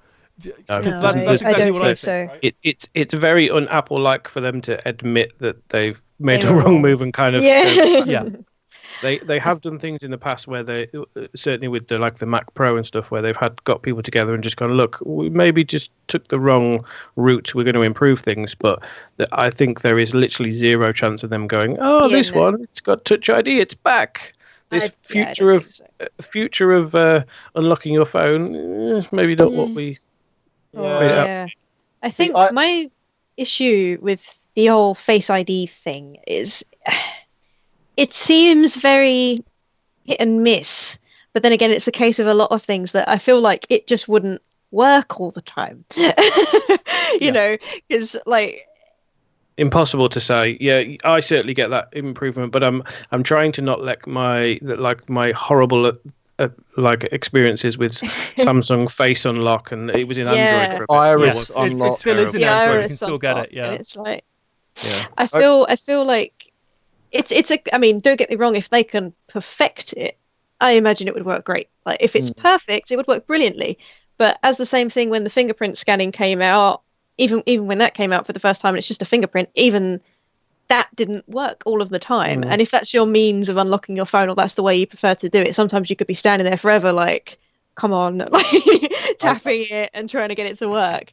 But it's a good idea. But like you say, if the fingerprint thing comes back, I don't think Apple will sort of be like, because that's their thing. And like you say, they're not one for sort of being like, no, we definitely made a mistake here, guys. Maybe because it's just not how the company works. That's just not what they do. They don't, in a way, well, they don't necessarily admit when they've gone wrong, but they try and sort of cloak it as it's like, no, this is new. Like, this is our plan. Trust this is new. This is a plan. Sort of like thing. their return to glass backs. Yeah. But I think if the Face ID is natural to use, it is going to be the big thing. Because I mean, my S8, it has iris scanning. Cool feature, but I know if I'm holding it at a slight angle, like a natural angle to hold it, it's not going to actually see my irises. I've actually got to hold it flat, hold it in the right position. That time it didn't. It was just like, no, I don't recognise your iris. And it's just so hit and miss. You've got to get the distance relatively spot on, and you can't hold it in a natural position. And normally I'm looking down, so it is seeing at an angle. As long as it can do it without too much practice, perfection, getting used to it, whatever. Imagine having to put steel into it just to get it to unlock your phone. Yeah, it is really awkward on the streets, just being like that. That's why I set up. It's just like going like this on the streets. You do need to open up your eyelids to make sure it sees your irises properly. In some cases, it's all right. If it's straight on, then it's all right. If it's slight angle, it's no. Then you have this thing I've been thinking about. It's like, so it seems like a stupid issue at first, but I saw a couple of people bring it up, and it's like, so if you wear, I mean, you don't necessarily have to use that all of the time. There's definitely a password feature that comes with it as well, so you don't have to use that. But it's like, say you wear some form of face covering, or you have a reason why you've got a scarf over your face, and you can't do that. It completely defeats the object of even having it, because you may not ever be able to use it, and then it's like just using a password again. I mean, in theory, obviously, women with religious reasons for covering the face, the IR, I presume IR camera and stuff should see through it, depending on what they say. But they did say they kind of phrased it as a joke, but it was a serious thing about having an evil twin, which basically they just said, if you've got somebody in your family that looks quite like you might want to just use a pin instead, which was kind of brushed over and just completely avoided. But it was actually quite a serious point. What you're saying is, it is 1 in a million or whatever they made it out to be, which is supposedly better than Touch ID. But outside of my family, I don't really know any people that look like me. Yeah. So of course it's going to be 1 in a million. I hope for the sake of humanity, no one else looks like me. Well, apparently there's supposed to be 7 people that do in the world somewhere. So the world's screwed. Going back to the point you make about having the phone kind of like a specific thing, the videos and stuff that they've shown suggest it should work when it's flat on a table and stuff.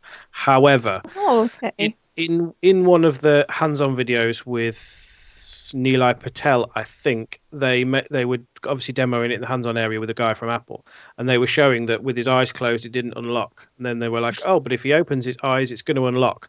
And you kind of see as he opens his eyes, he moves his hand back, which is looks purely like a sort of trained position. He knows kind of where to hold it. He kind of moves it straight back. Automatically puts it back. It has to be that sort of distance, which is worrying to say the least. Because I mean, that is quite an unnatural sort of. Yeah, most people hold their phones right up here, so you're not going to be holding your phone like. I personally took a lot of issue. Would have it kind of flat to your face, isn't it? Yeah. I personally took issue with their cover-up for the Craig Federighi incident, right? Because he tried to do it on stage, it didn't work, and they came out saying, no, that was supposed to happen. And my issue with that is their excuse was... So what they said was that a lot of people handled the device and it kept trying to scan their faces. Which actually, does that mean it's going to, like, if you leave it on a... Because, part of their thing was they had it, like, you would have to kind of hold it up. They said that a lot of people were obviously cleaning the phones and making sure they're all great. And what they said was it was just because it's a similar sort of thing. If you try and open it with, like, the wrong finger or something on Touch ID, after so many attempts, it just says, no, you've got to put your PIN code in. Yeah. And that's what... It would appear that what they're saying is correct. Although... it's always a bit of PR. Thankfully, he did kind of go to the backup phone and demo it several times, unlocking it, and it was successful. But how many times he'd run through that on stage to kind of know when the right place to hold it and stuff like that. There's a massive story about Steve Jobs in the original iPhone had to go a certain way through the things, and I'm always never convinced, both with Google and with Apple, I'm never convinced all these demos where they've got a phone plugged in are actually demos. I'm convinced they're just videos that they just rehearsed. Oh yeah. The only ones that I believe are the ones where they show something to do with the camera, right? Because on that one, then they actually show. Outside of that, as far as I'm concerned, they could all be pre-recorded video capture, right? Which absolutely, they probably are, because you don't want to risk something going wrong.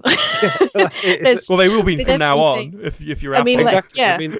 During the Apple Watch thing, they spoke to some girl like paddleboarding across the thing. I was like, imagine if they cut to it and she's just like, help! Yeah, like I'm drowning. And then, I suppose... and then, who was it that tried that as well? I think it was it Wired? I think it might have been Wired. Tried to replicate that. It just didn't work. It straight up didn't connect. It was Lauren Good at The Verge. Yeah, she she went surfing and stuff, and it just didn't work. Yeah, I mean, I would imagine it would be especially with any new thing they're trying to bring in. You want it to work, and the only way to guarantee it to work is you get it to work once and you record it doing that thing. Because there could be with a way, especially if, for say, what example, he didn't quite hold it right, and then he was standing there for 10 minutes like, it's not doing anything. Yeah. The only way to get it to work is to get it to do it once and then record it. I mean, people do that all the time. Like, it's a very well-known thing. I mean, you could even say with most singers on stage, they record their voice because they want it to sound like that all the time. It's a very well-known thing that people do that. So I see no reason why I don't think it's necessarily a bad thing. I kind of expect it. If you want to showcase something working, you get it at its best. I mean, it's the same even when I did the flight simulator thing. We got it to work once. So instead of bringing it we brought the thing, we didn't plug it in. We said we didn't have the kit, but we have a video of it working because we couldn't guarantee that it was going to do it then. So it's the same sort of thing. You just want to showcase what you have and what it can do, not necessarily what it will do. So I think it's expected, really, that kind of thing now. There's certainly an element of it works. We've seen it work, and we think it's going to work. But how embarrassing is it if in that 1 in 100 or 1 in 1,000 times it doesn't work? For all we know, that if that had been a genuine issue of it just not working that one time, that could be a 1 in a million times. But then it just, that 1 in a million looks so bad. Yeah, I mean, how many times have you picked your phone up and just gone, for God's sake, this is the same finger I use every time. Just register. Why is it not exactly? Yeah. And it's fully expected now. But when you see it on stage, it's you don't want it you to expect it to work perfectly. There can't be any mishaps.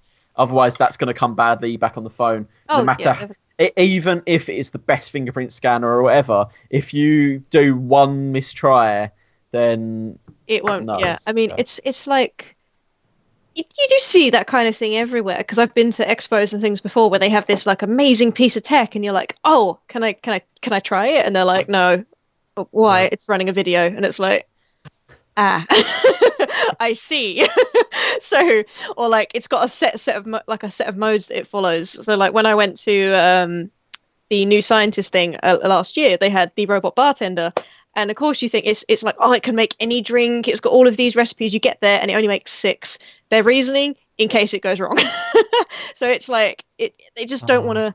You don't want to risk that kind of thing because then people are going to be like, oh great, so this amazing piece of kit isn't working, and they're like, yeah, but it's the one time it hasn't worked, but it's the one time millions of people are watching you do it. So it's like you just don't want to have that issue because I imagine it's a massive thing to come back from. Like imagine if it doesn't work and there's all these cameras pointing at it, then it's going to be on the internet. And that's what happened with the Apple Face ID, right?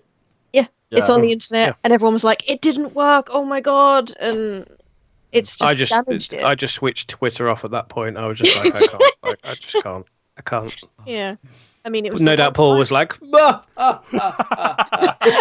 I heard about it, I was like, I did find it a bit funny. I was like, but I knew there was probably a genuinely good reason for it, and I think that there were a few that were thrown around, and it all sounded genuinely good.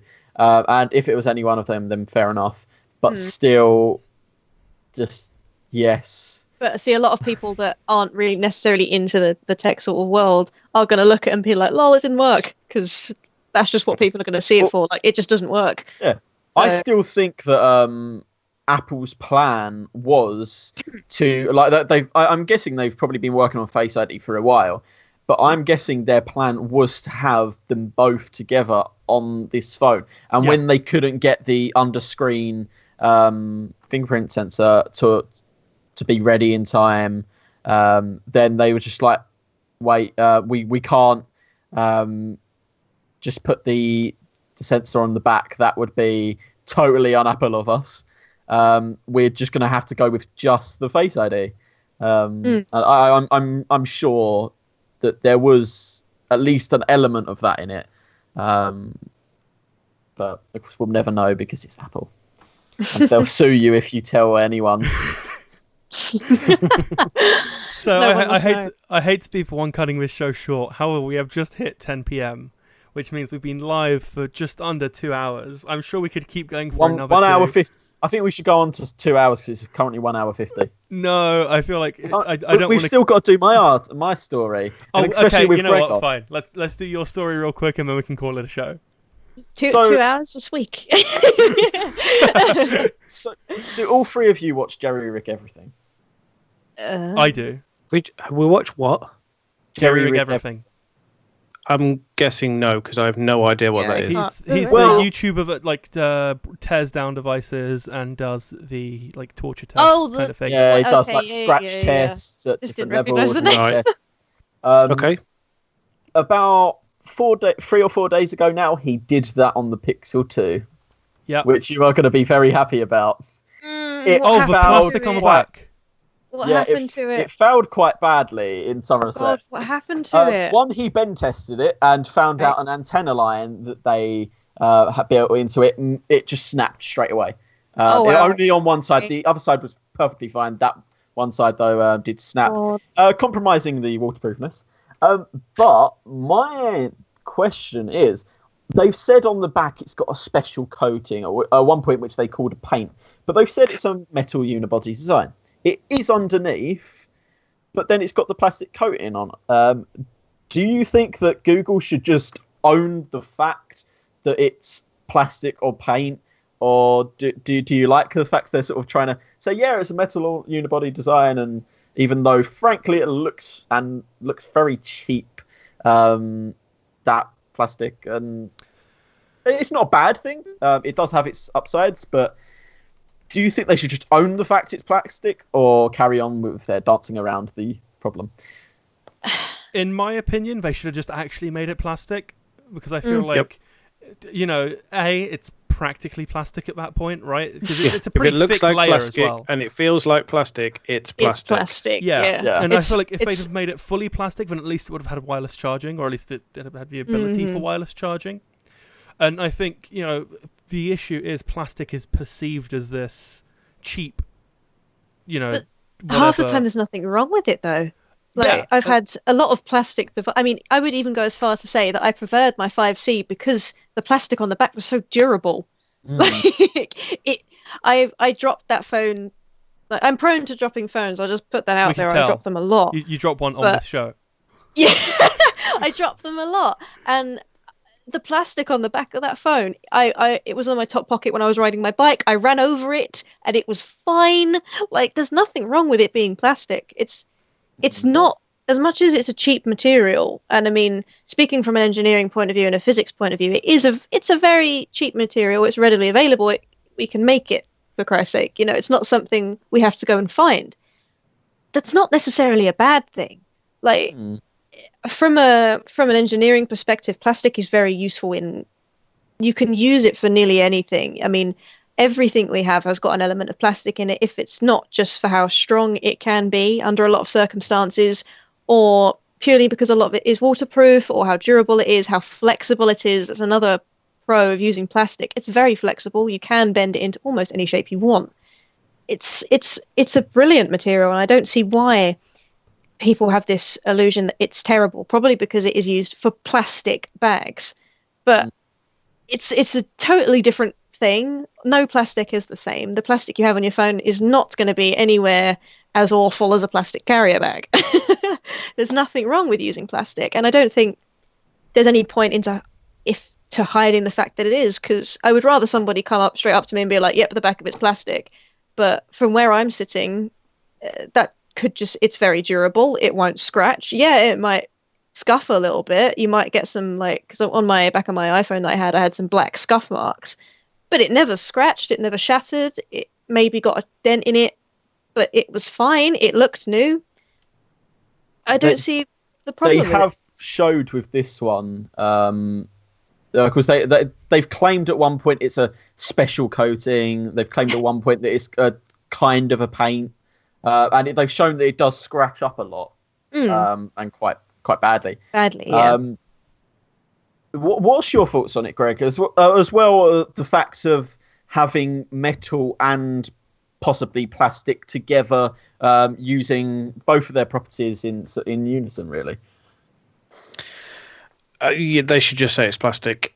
If you go, oh yeah, it's a metal unibody design, and then someone hands you it and you're like, this feels like plastic, you're going to be very unimpressed, aren't you? And if it doesn't really, it doesn't, having a quick look at the video, it doesn't have that much durability of metal anyway. It just kind of bends straight away. They might as well have just said, or just don't say it at all.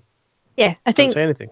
If it is, it is, and there's nothing wrong with it. But I think the problem with using certain plastics with metals is, if it is what they say it is, and it's a mixture of the two, they don't take very well. They're completely different materials. They don't want to take well, which might be why they're having so many issues with scratching and stuff and bending, because it doesn't take well. They don't mix.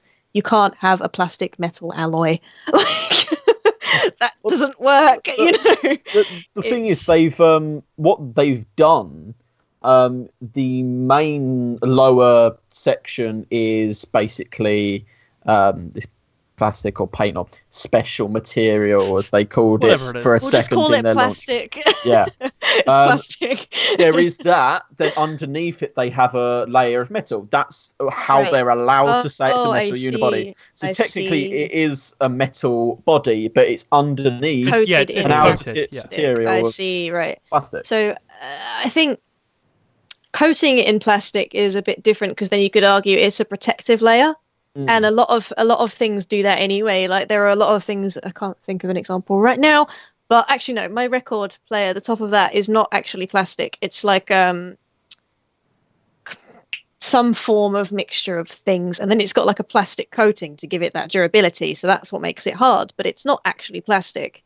And most places are right in a way that plastic offers some form of cheaper protective layer.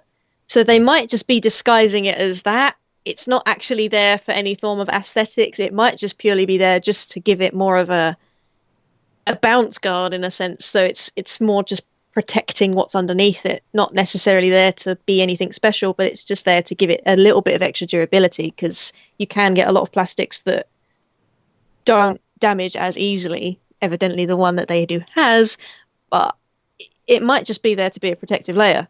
It'd just be that. Frankly, the thing that it does slightly annoy me, because they mentioned it for a second in the launch event, I believe, where they said, "Oh, it's a special coating, or special material, or whatever." Mm-hmm. They've mentioned it in some really fine print, saying it's paint. But it feels like plastic. It probably is plastic. Yeah. But the thing that annoys me is they're calling it metal unibody.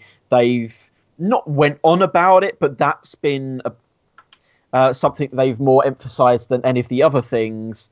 Say about it if it is metal unibody underneath, but at least be open and obvious with the fact that on top there is, call it a protective layer, whatever. Make it sound amazing in the PR. As long as you don't avoid the fact that you don't actually feel metal on the back. You feel there's glass at the top, and you know that that's glass. So tell the fact that... Does it mention like what kind of stuff this special coating is made from? Because it's very likely that it is... my head is telling me it's probably some polypropylene type thing, some form of polymer-based plastic, they're pretty standard, and most things are made of them. So if it is that kind of thing, or a paint as they call it, it's more than likely there is going to be something like that. They're very known for purely just being there to just it's not I see what they've tried to do by saying it's like a unibody thing, but it is just layering, right? From what you're saying, it sounds like they've literally just metal and plastic. Yeah. So for me, they shouldn't have really called it that, because it's not. It's just the layering thing. You don't go around saying my sandwich is like a ham and bread mixed. It's a layered sandwich. It's not a ham and bread mix. It's bread ham sort of thing. It's not integrated. It's just bread ham, and that sounds like what they've done. From now on, I'm going to describe all of my sandwiches as ham unibody designs. Ham unibody designs. You don't call a sandwich that. It's just a sandwich. So that sounds like my ham unibody. It's actually coated with a special layering of bread. I can see the Johnny Ive video now. It's like we created a unique blend of ham layered on top of the finest bread you can buy. Yeah, essentially which truly shows how hungry you are. To my it's ears, the most personal device we've ever made. Well, if it was done by Apple, then it would have been revolutionary, and absolutely. And then Android fanboys would be going out about, we've done this 2 years ago, and. But you know what I mean, though. It doesn't make any sense to call it that if it is just a layer. If it's just, I mean, they would be better off saying it's legitimately a protective layer. That would stop most things. If you just said it was there to protect it, everyone would be like, okay, that's why I can feel plastic, because it's protecting what's underneath. But because they've said it's supposed to feel like metal and it feels like plastic, everyone's like. So I have a feeling then people will be like, so why does the underneath need protecting? Is it that fragile? Or we just don't. You don't. I think. Have you seen iPhones recently? Most of them are smashed. Yeah, just don't. I'm the kind of person that would rather have a protective layer there, purely because if I know it's there, then I can be like, stick it in a case anyway, right? I mean, yeah, definitely. You're going to put it in a case anyway. If it's genuinely there to protect it, then I would imagine that would be a big plus. If they just said, "Oh, we've put a protective thing on it, so it doesn't damage the back of the case directly." Great, that's a plus. But because they've said what it is, everyone's like, but it doesn't feel like metal. So it's like they've worded it wrong. They've sort of shot themselves in the foot, really. There's so many other ways they could have phrased it, but they've chosen that, and it it doesn't really work. But what can you do? You can't go around telling everyone to just call a sandwich a sandwich. Tell everyone to call a sandwich ham layered with bread coating. Yeah, ham unibody with a bread coating. You know what? I think we should make a video about. We should go into like Subway or something and ask for a ham unibody with bread coating and see what happens. See what happens. What? Do you just mean a ham sandwich? Yeah, basically, but you have to say it like that purely because that's what I'm telling you to say. Yeah. If you ever get a Pixel 2 to review, that's how the video starts. You go into Subway. Without a doubt. I'm going to get my ham unibody now to just test this theory. See if it is. I wonder if it scratches off. It does. Yes. It scratches. You can't scratch it off. The problem with okay, right, yeah. So you can literally scratch like the Jerry whole of the paint off. pixel into it, and he actually cut through a layer to show the metal underneath. Paul, I hate to break it to you, his actual name is Zach. Okay, well, there's. I hate to say this. I know, but it was just easier to say that than just say the entire thing. Saying jerry rig everything every time I have to say it, especially for people that don't know his name is Zach. Yeah, that's just not going to work. If that did happen, then you can physically scratch the plastic off of it. It would make more sense for them just to say it's there to protect the back. Yeah, it really would, because it's a bit like saying if you get an alloy, right, you don't expect to be able to scratch one part of it off. You know, you don't want to like pick off some aluminium out of it. You don't do that.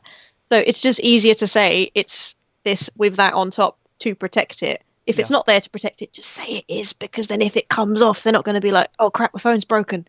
You know, like, because if it does literally scratch off and you can see the metal underneath it, there is no point in it being there. If it's a unibody, what's the point if it comes off?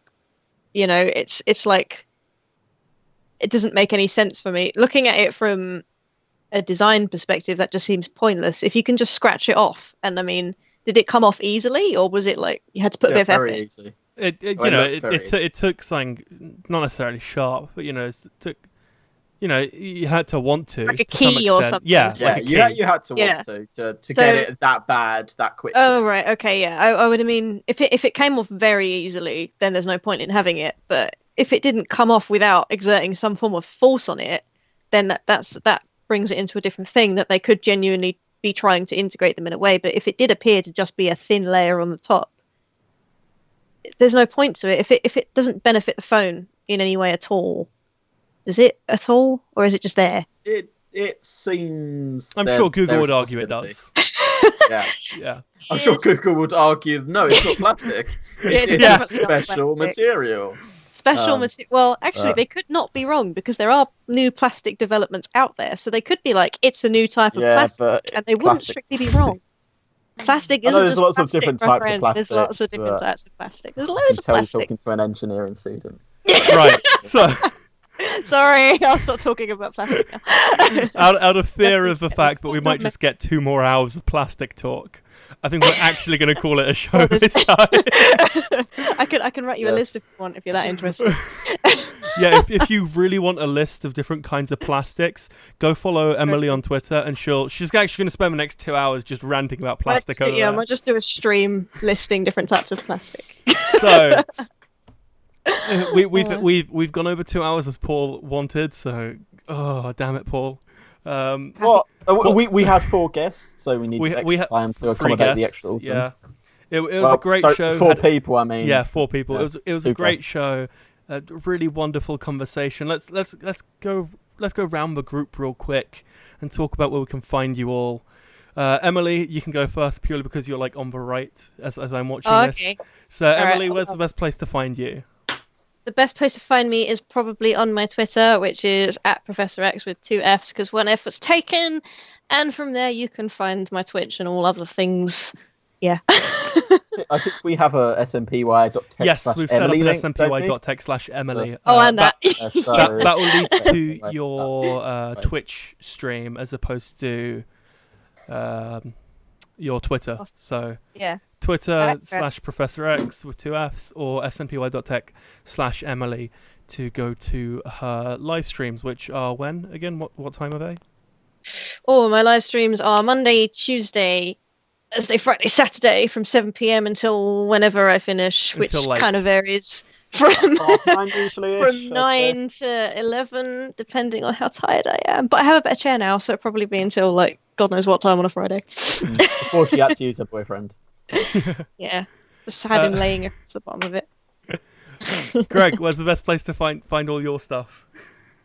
You can find me on Twitter, usually randomly trolling Paul at GR36. Honestly, it's worth it just for that. I highly recommend you go follow him. That conversation was great. It was a lot of fun. Or you can find everything that I write gr36.com. We just had a lick of paint. Ooh. Like the Pixel. Yeah, like the Pixel. I hope it doesn't scratch off as easy. Would you say it's a WordPress unibody with a... No, it's not WordPress. It's a static site. Oh. Oh. Ooh. And what about you, Paul? On that note, that's it.